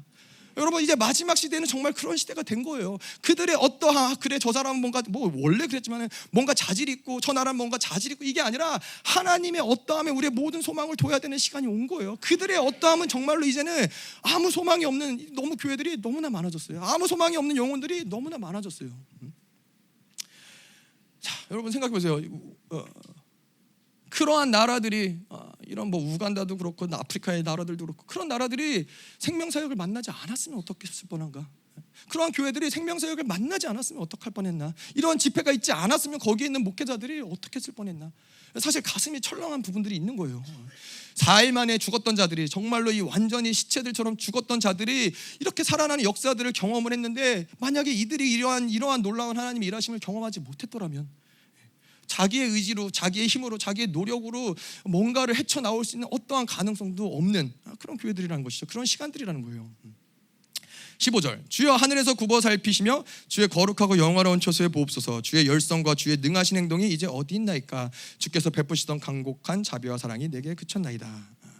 뭐예요? 하나님이, 하늘에 계신 하나님 모든 것들을 다 보고 계신다라는 거예요. 하나님이 하늘에서, 우리가 주기도문에서도 이야기하듯이 1천층, 2천층, 3천층 편지하신 하나님 그분은 어디에나 계시는 하나님이시고, 어디에나 계신다라는 것은 그분은 모든 걸 알고 계신다는 거예요. 거룩하고 영화롭다라는 것은 우리의 모든 생각, 심장, 폐부 모든 것을 이르기까지 그분은 다 아신다라는 것이죠. 그런 그분에게 하나님 보시옵소서, 하나님 다 알고 계시지 않습니까? 저는 가끔 그런 기도할 때 있어요. 제가 워낙 뭔가 풀어지지 않고 안 되고 답답하고 뭔가 계속 넘어지고 이러한 상황 가운데 있을 때, 하나님 당신이 아시지 않습니까? 나 원래 못해요. 하나님, 나 원래 이런 거 잘 못했어요. 원래 이런 거 내가 할 수 있는 영역이 아니었어요. 하나님한테, 하나님 그거 알지 않았습니까? 하나님 그거 알고 나를 부르신 거 아닙니까? 라고 하나님께 호소할 때가 있는 거예요. 하나님 모든 걸 다 아시고, 그거 나의 약점마저도, 나의 연약함마저도, 나의 모든 이런 불가능함마저도 그분이 아셨음에도 불구하고 그분이 부르신 거잖아요. 그러니까 그분이 책임지시는 것이죠.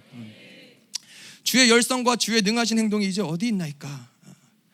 이사야는 아는 거예요. 하나님이, 이스라엘 향한 하나님이 가지신 그 열정이 여전히 있다라는 걸 아는 거예요. 그 열정이 아직도 식지 않았다라는 거를 이사야는 아는 거예요. 하나님 이 열정이 어디 있습니까? 믿기 때문에, 그것을 알기 때문에, 하지만 그것이 느껴지지 않기 때문에 탄식하는 것이죠. 주께서 베푸시던 간곡한 자비와 사랑이 내게 그쳤나이다. 하나님에게 이사야는 그 자비와 사랑, 그것 말고는 없는 거예요. 하나님 어떠한 상황, 어떠한 절망의 순간에도 그 자비와 사랑을 내가 느끼기만 한다면, 하나님의 그 임재가 느껴지기만 한다면은 하나님 나에겐 문제되지 않습니다. 이제 우리 아프리카 이 집회에서, 우간다에서 특별히 이 사람들이 굉장히 초반에는 무감각하고 아무 반응이 없고 그랬는데, 이 사람들이 가장 활발하게 반응했던 시간이 있어요. 언제였냐? 아이스크림을 먹을 때. 제가 이렇게 잘 보니까는 막 이렇게 뚱하고, 표정 자체가, 기본적인 표정 자체가 이렇게 뭔가 싱글벙글하고 뭔가 이렇게 웃고 막 이런 표정이 아니에요. 일단 기본적인 표정 자체가 뚱하고 뭔가 마음에 안 들고 이런 표정으로 다 시꺼먼 사람들이 몇백 명이 이제 앉아 있다고 생각을 해보세요. 얼마나 앞에 있는 사람이 쉽지 않겠어요. 그런데 아이스크림을 먹을 때는 막 눈빛에서 생기가 돌고 막 살아나기 시작하는 거예요. 사람들이 얼굴에 막 미소가 띄면서 막 말도 안, 옆에 있는 사람하고 말도 안 하던 사람들이 그래서 막 아이스크림을 먹으니까는 막 대화도 하고 막 아이스크림이 강력하더라고요. 근데 마음이 너무 아픈 건 뭐냐면은, 이들에게 지금 생명을 살리는 말씀을 선포하시고 생명을 살리는 그러한 어떤 이 역사들이 일어나는데, 그들은 육을 만족해하고 육을 기쁘게 하는 것들에 대해서 환호하는 거예요. 예레미야 2장 13절에 보면은, 내 백성이 두 가지 악을 행하였나니 곧 생수의 근원이 되는 나를 버린 것과 스스로 웅덩이를 판 것인데 그것은 물을 저축하지 못할 터진 웅덩이니라. 오랜 시간 동안 그들은 서방의 이러한 물질적인 도움을 받았어요. 많은 선교단체, 많은 교회들로부터 병원을 짓고 학교를 짓고 여러 가지 것들을 후원을 받고 그랬는데, 이 모든 것들이 뭐예요? 생수를 담을 수 없는 터진 웅덩이였던 거예요. 오히려 그것 때문에, 그 웅덩이 때문에 생수의 근원이 되신 하나님을 버린 거예요. 마음이 아픈 것이죠. 그러니까는 정말 생명이 아닌 것에 그들이 목숨을 걸고 살아가는 거예요. 그런데 이번 집회 때 우리가 저의 이름조차도 생명사역이잖아요. 그들에게 우리는 참 생명을 주는 거예요. 생명의 근원이 어디에 있는지, 그 생수의 근원을 다시 회복시켜 주는 것이죠. 참, 우리에게도 다른 게 필요한 게 아니잖아요. 어떠한 다른 소망, 내가 뭔가를 만들어내기 위해서 어떤 소망을 갖기 위해서 다른 내가 스스로 웅덩이를 파고 뭔가 살 길을 만드는 것이 아니라, 우리에게 중요한 건 뭐예요? 생수의 근원 되신 주님을 버리지 않으면 되는 거예요. 16절 마지막 절이에요. 주는 우리 아버지시라. 아브라함은 우리를 모르고 이스라엘은 우리를 인정하지 아니할지라도 여호와여, 주는 우리 아버지시라. 옛날부터 주의 이름을 우리의 구속자로 하였거늘. 이러한 절망적인 상황 가운데서도 이사야가 소망을 품을 수 있는 근거가 무엇이냐? 아버지라는 거예요. 아버지시기 때문에 주의 사랑과 자비를 회복시킬 수 있다는 거예요. 여러분, 이 하나님이 우리 아버지시라는 이 하나님과 아버지와 자녀의 관계가 성립되지 않으면 신앙생활하는데 정말로 어려움들이 너무 많은 거예요. 이 어떠한 절망의 순간, 어떤 모든 것을 다 포기해야 할 수밖에 없는 그러한 순간에서도 마지막에 붙잡을 수 있는 게 뭐예요? 하나님, 당신은 내 아버지가 아니십니까? 아무도 인정하지 않아도, 이스라엘도 인정하지 않아도, 아브라함도 인정하지 않아도, 모두가 인정하지 않아도 하나님, 당신은 내 아버지시지 않습니까? 이거를 붙잡고 있는 한은 우리에게 하나님의 사랑과 자비가 흘러 들어올 수밖에 없는, 그 긍휼이 흘러갈 수밖에 없는 통로가 열어지는 거예요.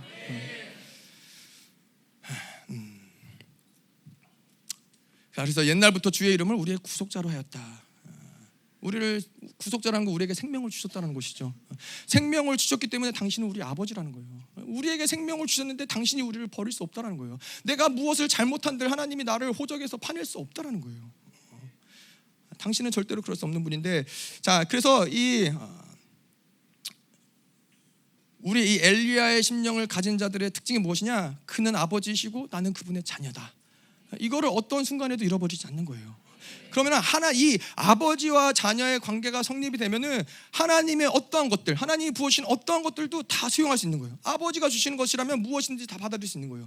하나님의 사랑도 그렇고, 하나님의 은혜도, 하나님의 용서함도, 하나님의 의롭다함도, 그 모든 것들을 다 수용할 수 있는 거예요. 고난마저도, 고통마저도, 환난마저도 하나님이 우리의 아버지시기 때문에 그가 부어주시는 것들을 다 우리는 수용할 수 있는 거예요. 근데 아버지와의 관계가 성립이 안 되면은 이것들을 받아들일 수가 없어요. 이게 작은 문제가 아닌 게, 그분의 아버지라는 나와 나의 아버지랑 관계가 성립이 안 되면은 그분이 나를 용서하셨다, 이게 믿어지지가 않는 거예요. 내가 아버지라면 그렇잖아요. 무엇을 잘못해도 아버지에게 용서를 구하면은 즉각적으로 용서를 해주고, 자녀라면은 즉각적으로 그걸 문제 삼지 않아요. 우리 아버지가 용서한다고 했는데 내일 또 그거 뭐라고 그러시면 어떡하지? 이런 고민을 안 한단 말이에요. 하나님이 용서하시면은 즉각적으로 그 다음에 뭐예요? 아빠, 나 이거 해도 돼요? 아빠, 저기 가도 돼요? 이러한 자녀됨의 이러한 것들이 나온다는 건 뭐예요? 아버지의 용서함을 즉각적으로 수용할 수 있는 관계가 된다는 거예요. 근데 그가 아버지라는 것을 모르면은 하나님이 백날 청날, 내가 십자가에서 그 보혈로 너를 씻었고 양심에 기록된 것들 내가 죄로 씻었고, 백날 얘기해도 그것이 믿어지지가 않는 거예요. 옆집 아저씨가 아무리 그렇게 얘기한들 그게 나에게 무슨 영향력이 있겠어요? 그래서 아버지라고 그분을 인정하기 시작할 때 그분의 은혜도 우리가 수용할 수 있는 것이고, 자비도, 긍휼도, 능력도, 권세도 다 거기서 오는 줄 믿습니다. 그래서 하나님이 계속 아프리카에게도 그렇고 우리에게도 말씀하신 건 뭐냐면, 너는 내 아들이라, 너는 내 딸이라, 내가 너를 결코 포기할 수 없다, 내가 너를 버릴 수 없다. 그렇기 때문에 너는 살아야 한다, 반드시 살아야 한다. 그래서 하나님이 지금도 그렇게 타조처럼, 그렇게 들깨처럼 함께 애곡하고 애통할 수 있는 두 증인의 교회를 찾는 거예요.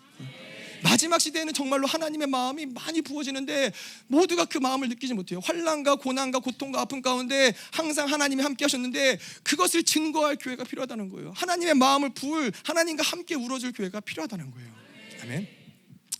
네, 좀 말씀 마치도록 하겠는데요, 제가 정말로 이번 집회를 통해서 저의 눈으로 너무 똑똑하게 봤어요. 정말 다 죽은 것 같았어요. 정말 소망이 보이지 않는 것 같았어요. 정말로 일반적인 질서로 어떻게 해서 그들을 살려내는 것이 가능하지 않아 보였어요. 정말로 탄원하지 않고는, 하나님 살려달라고 하지 않고는 불가능한 것들을 제가 이번 집회를 통해서 너무 많이 봤어요. 이 영적인 시체들이 널브러져 있는 이러한 두려운 시간 가운데 살아가고 있구나, 이걸 너무 많이 느꼈어요. 교회가 아닌 거예요. 여러분 그렇잖아요. 대통령의 특사가 오고 투스타가 오고 그들의 경찰 버스로 우리를 호위해주고, 정말 놀라운 사건이죠. 한 나라의 운명과 이런 영향을 줄 수 있는 그런 놀라운 사건이긴 한데, 더 놀라운 건 뭐였냐?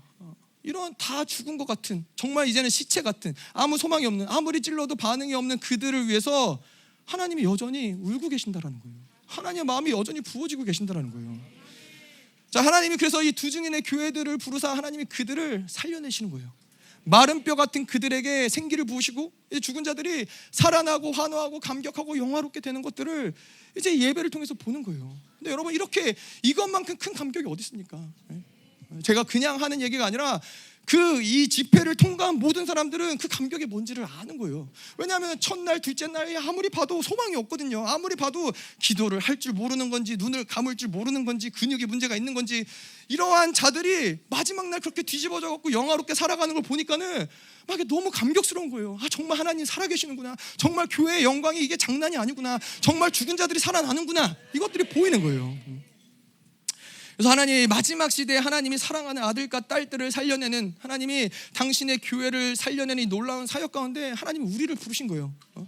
여러분들의 선택과는 상관없어요. 두 증인의 교회, 남은 자의 교회에 있기 때문에 여러분들은 다 그 부르심을 받은 거예요. 하나님의 사랑과 자비와 긍휼을 받으시잖아요. 그걸 받으시고 있다는 건 뭐예요? 하나님이 그 사역 가운데 부르셨다는 거예요. 엘리야의 심령을 하나님이 지금도 여러분들에게 붓고 계신다는 거예요. 그래서 우리가 이제는 생명을 잃어버린 수없이 많은 이 땅 가운데 교회들에게 뭐라고 해야 돼요? 자 와라, 내가 주겠다. 내가 너희들에게 이제 영원히 살 수 있는 생명을 주겠다. 마르지 않는 샘물로 내가 너희들에게 살 수 있는 생명을 주겠다. 이것이 이제는 두 증인의 교회가 외쳐야 될 외침인 것이죠. 아멘. 우리 기도하도록 하겠습니다.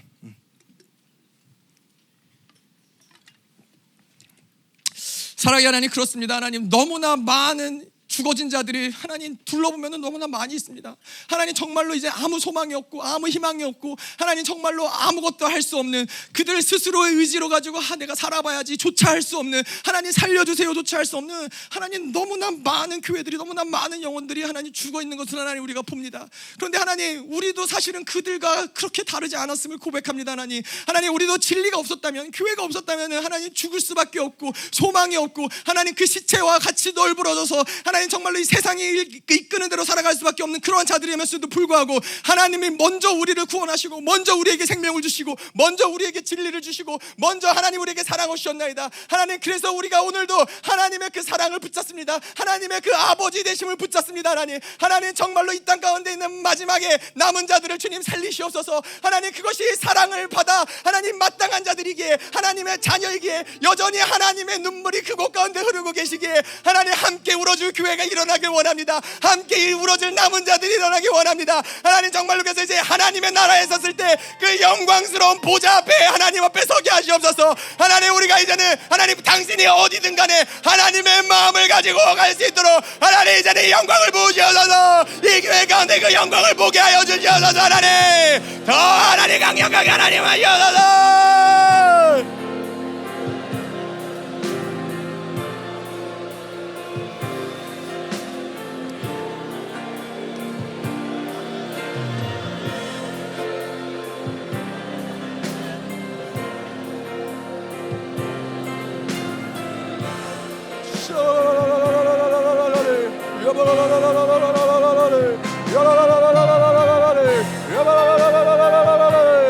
더 하나님 우리의 영의 눈을 열어보게 하시옵소서. 죽어가는 저들을 보며 하나님 정말로 이제는 그 영광이 어디에 있는지, 생명이 어디에 있는지, 하나님 우리가 이제 이것들을 흘려보내지 않으면은, 하나님의 영광을 흘려보내지 않으면은 다 죽습니다. 하나님 그 생명을 흘려보내지 않으면은 다 죽습니다. 하나님 이제 생명이 흘러가 그들을 살리게 하시옵소서. 하나님의 영광이 흘러가 그들을 살리게 하시옵소서. 너희가 영광을 보지 않았느냐? 너희가 그 사랑을 맛보지 아니하였느냐? 내가 너희를 살리지 아니하였느냐? 더 하나님 이들을 살리시옵소서. 더 강력하게 하나님 부으셔서.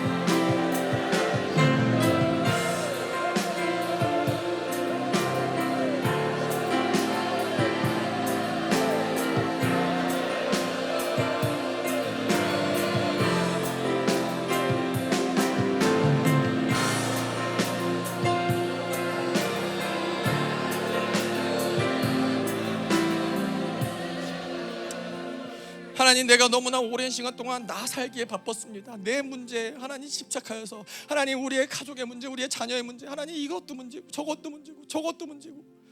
그런데 하나님 당신이 우리에게 말씀하십니다. 그래도 너는 살아있지 않냐? 그래도 너는 숨쉬고 있지 않느냐? 나의 자녀들이 죽어가고 있다. 하나님 정말 이 어두운 시대 가운데 하나님이 우리를 먼저 택하시고 부르셨기에, 그 영광을 보여주셨기에 하나님 이제는 하나님 나의 문제가 더 이상 이제는 그것이 문제가 아니를 보게 하여 주시옵소서. 한 나라의 운명과 민족의 운명을 결정하시는 그분이 하나님 나 한 사람의 인생을 책임지지 못한다는 건 말이 되지 않습니다. 하나님 이제 우리로 하여금 그 영광을 본 자들이, 그 사랑을 본 자들이 하나님 이제는 엘리야의 심령을 가지고 아버지의 마음을 쏟아내게 하셔서, 죽은 자를 살리게 하셔서, 아버지의 눈물을 함께 흘리게 하셔서, 하나님 이제 우리를 일으키셔서 더 하나님 강력하게 하나님 부으셔서.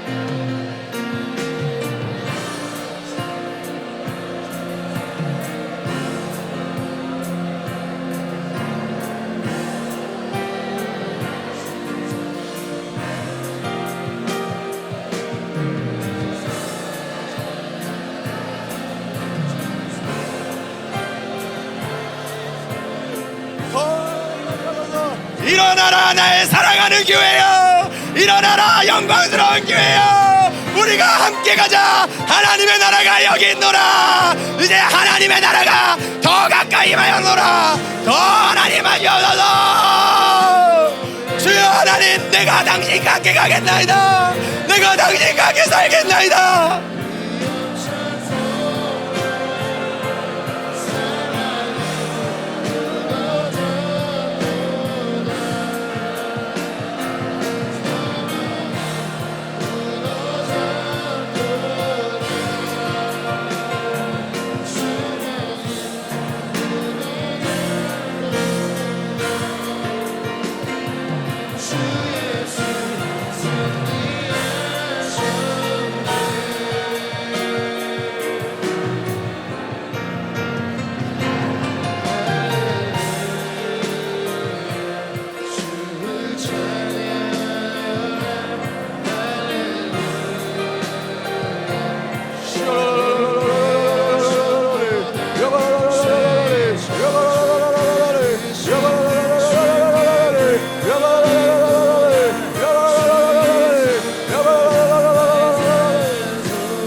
하나님이 남은 자의 마지막 두 증인의 교회에게 원하시는 것은 다른 게 아닌 거예요.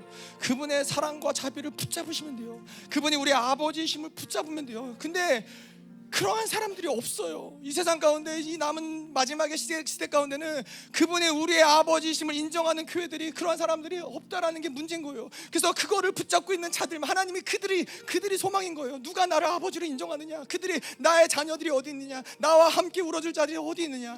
하나님이 이제 마지막 시대에 정말로 이제는 두 감람나무에서 두 촛대를 통하여 이제는 그분이 사역을, 마지막에 두 증인의 시대의 사역들을 하나님이 열어가실 텐데, 하나님 이 시간에 당신의 기름 부심이, 황금의 기름 부심이 하나님 교회 가운데 쏟아 부어지길 원하나이다.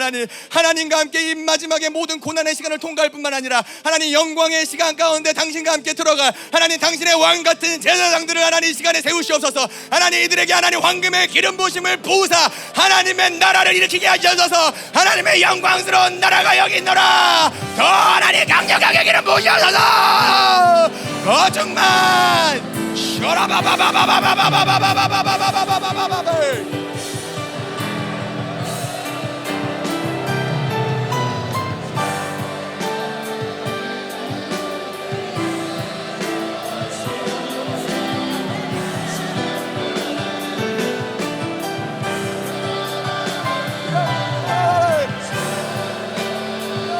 하나님, 당신을 향하여 탄원하는 자들이 서게 하시옵소서.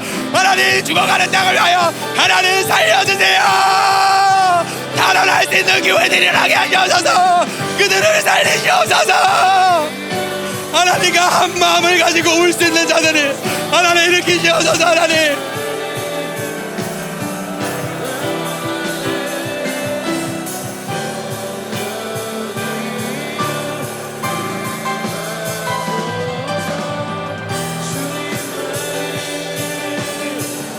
더 강력하게 하나님 부으셔서 너의 모든 저주를 내가 끊었다. 너의 모든 무거운 짐들을 내가 감당한다.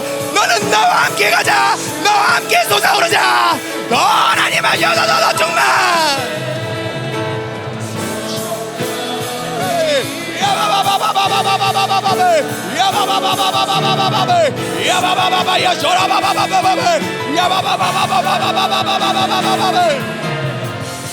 아멘. 하나님, 이 시간 우리의 모든 짐들을 다 던져버립니다. 하나님, 이 땅 가운데 내가 살아가는데 필요했다고 생각한 모든 짐들, 모든 걱정들, 모든 근심들, 모든 염려들, 나의 부족함들, 하나님, 나는 이래서 할 수 없어요. 이게 나의 한계예요. 모든 한계들 하나님 이제 다 날려버립니다. 하나님, 하나님이 옳다고 인정하시면, 내가 너를 불렀다고 인정하실 때 내가 너에게 그 모든 풍성함들을 다 채우리라. 하나님, 나의 어떠함이 문제가 아니라 그가 누구시냐, 하나님이 누구시냐, 그것이 우리의 모든 것이니 하나님, 하나님 이 시간 모든 짐들을 다 던져버립니다. 더 강력하게 모든 수치들을 다 던져버립니다.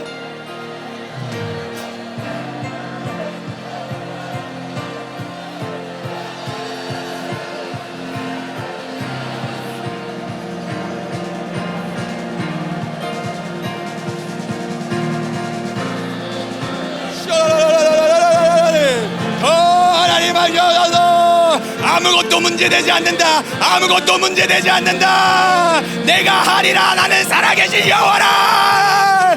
내가 만물을 통치하는 여호와라. 내가 전능한 여호와라. 내가 너와 함께하리라. 더 하나님 강력하게 너희 마시옵소서. 슈라바바바바바바바 야라라라라라라라라 야바바바바바바바바바바바바바바바바바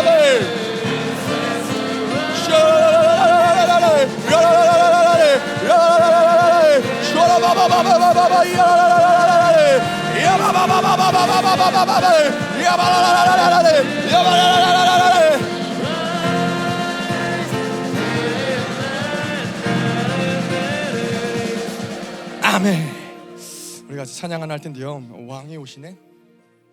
찬양하는데 여러분 이제 정말로 이 교회, 이 예언된 대로 교회 무기력한 시대가 이제 정말 너무나 확연해지는 시간인데 이제 그분이 오실 날이 멀지 않았어요. 여러분 그분이 오실 때, 만왕의 왕이신 그분이 오실 때 여러분 무엇을 그분에게 내어드리겠어요? 무엇을 그분에게 이제 이 정말 얼마 남지 않은 시간 동안 무엇을 준비해서 하나님께 드리겠어요? 하나님, 나에게 당신을 닮은 마음이 있습니다. 나에게 당신을 닮은 이 엘리야의 심령이 있습니다. 하나님, 이걸 하나님 받으시기 원하시는 거예요. 대단한 능력, 대단한 권세, 대단한 어떠한 것이 아니라 하나님 이 심령을 가지고 주님께 나아갑니다. 이제 그 왕이 오실 때, 이 만왕의 왕이신 그분이 오실 때 나의 준비된 그 하나님과 닮은 그 심령을 가지고 주님께 나아가는 자들이 되기를 축원합니다. 이 시간 같이 찬양할게요.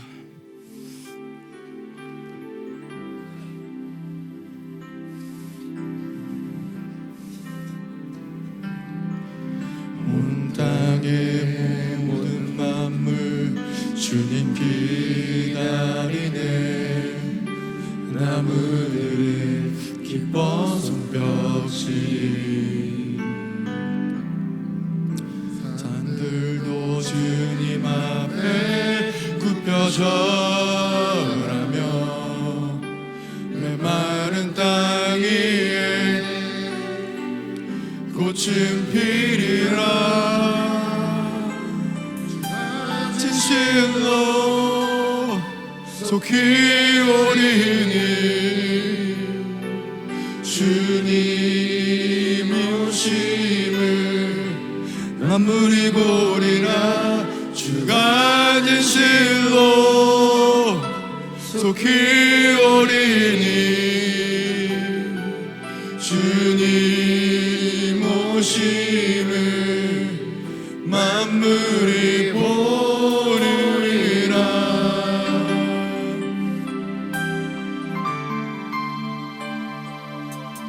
온 성도 모두 함께 주님 기다리네. 주 보혈이 우를 씻으셨네. 거룩한 사랑으로 하나 되어서 주님의 신부로 선포하리라. 주가 진실로 속히 오리니 주님의 길을 예비하리라. 주가 진실로 속히 오리니 주님의 길을 예비하리라.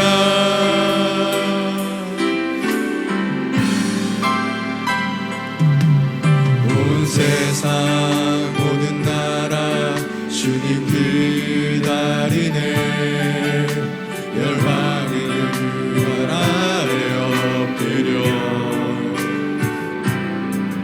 예수는 그리스도 만유의 주님 모든 소리 높여 선포하리라. 왕이 오시네.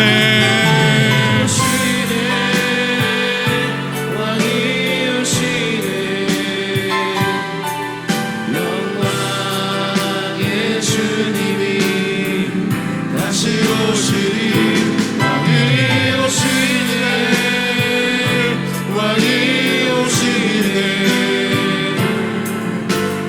영과 공의로 통치하신 왕이 오시네.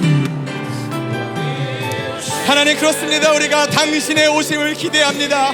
하나님, 죽음이, 하나님, 사망이 마치 통치하는 이 세상 가운데 하나님, 모든 사망의 통치를 뚫고 빛이신 당신이, 생명이신 당신이, 하나님, 당신의 남은 자들과 함께 이 땅에 오심을 우리가 기대하고 고대하며 갈망합니다. 하나님, 하나님의 거룩한 신부들이 여기 있나이다. 하나님, 이제 우리가 준비되게 하셔서 거룩한 자들이 일어나게 하셔서 하나님과 함께 생명을 살릴 자들을 주님 일으키셔서 더 하나님, 당신의 왕의 오심과 함께 그 모든 영광과 존귀를 부으셔서 더 하나님 하셔서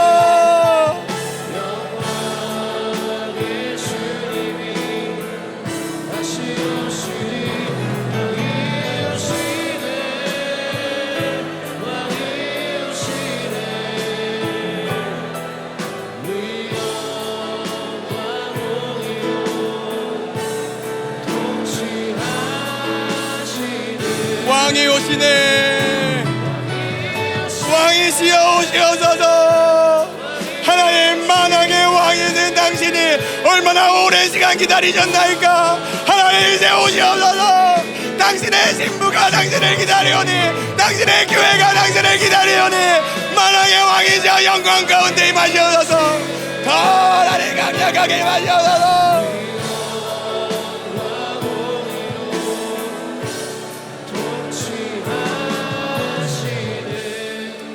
하나님, 그렇습니다. 하나님, 우리의 인생 가운데 많은 문제들, 많은 아픔들, 많은 고통들, 하나님, 많은 절망할 수밖에 없는 것들이 있지만 하나님, 우리는 좋은 신을 만났습니다. 하나님, 그 좋은 신이 우리를 신부라 부르시고 하나님, 내가 반드시 너를 찾기 위하여 이 땅에 다시 오리라. 하나님, 그 약속을 가진 하나님의 거룩한 교회들, 하나님, 거룩한 신부들이 이제는 이 세상의 어떠함들이 하나님 모든 줄들을 하나님 다 끊어버리게 하여 주시옵소서. 하나님, 좋은 신을 만난 당신의 거룩한 교회들, 하나님, 우리가 선택하지 않은 어떠한 고통으로도 하나님, 이것을 우리의 짐으로 여기지 않게 하여 주시옵소서. 이제는 하나님, 이제 날아오르게 하시옵소서. 영광 가운데로 날아오르게 하시옵소서. 주님과 함께 날아오게 하시옵소서. 당신만 계신다면 하나님, 아무것도 문제되지 않습니다.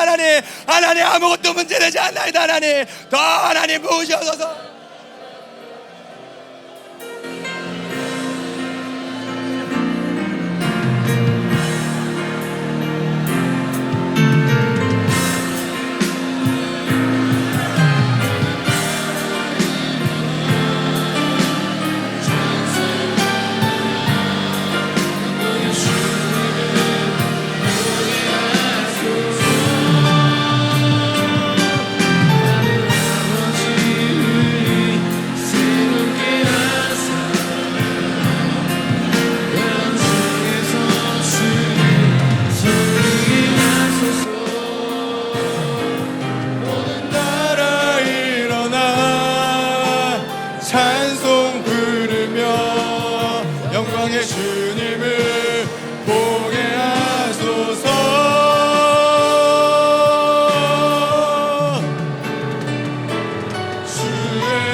하나님, 이 시간 우리의 모든 것들을 주님께 올려드립니다. 나의 걱정, 염려, 근심, 하나님, 내 모든 자랑들마저도 하나님, 모든 것들을 다 주님께 올려드리며 하나님, 이제는 오직 주님으로만 살기 원합니다. 주님만이 나의 모든 것이 되기를 원합니다. 하나님, 그분으로 인하여 기뻐하고 그분으로 인하여 울고 그분과 함께 하나님, 어디든 갈 수 있는 하나님, 당신의 심령을 부으시고 당신의 능력을 부으사 하나님, 이제는 당신의 사랑하는 교회들을, 당신의 사랑하는 아들, 딸들을 살리게 하여 주시옵소서. 하나님, 오늘도 귀한 예물을 가지고 주님께 나온 하나님의 당신의 사랑하는 자녀들을 주님께서 축복하여 주시옵소서. 하나님, 정말로 하나님에게 모든 것들을 드리며 생명을 드리며 하나님, 모든 헌금을 드리며 주님께 올려드릴 때 이것이 하나님의 나라의 영광이 되게 하시고 죽어가는 자들을 살릴 수 있는 하나님, 놀라운 상급이 될 수 있도록 주님 축복하여 주시옵소서.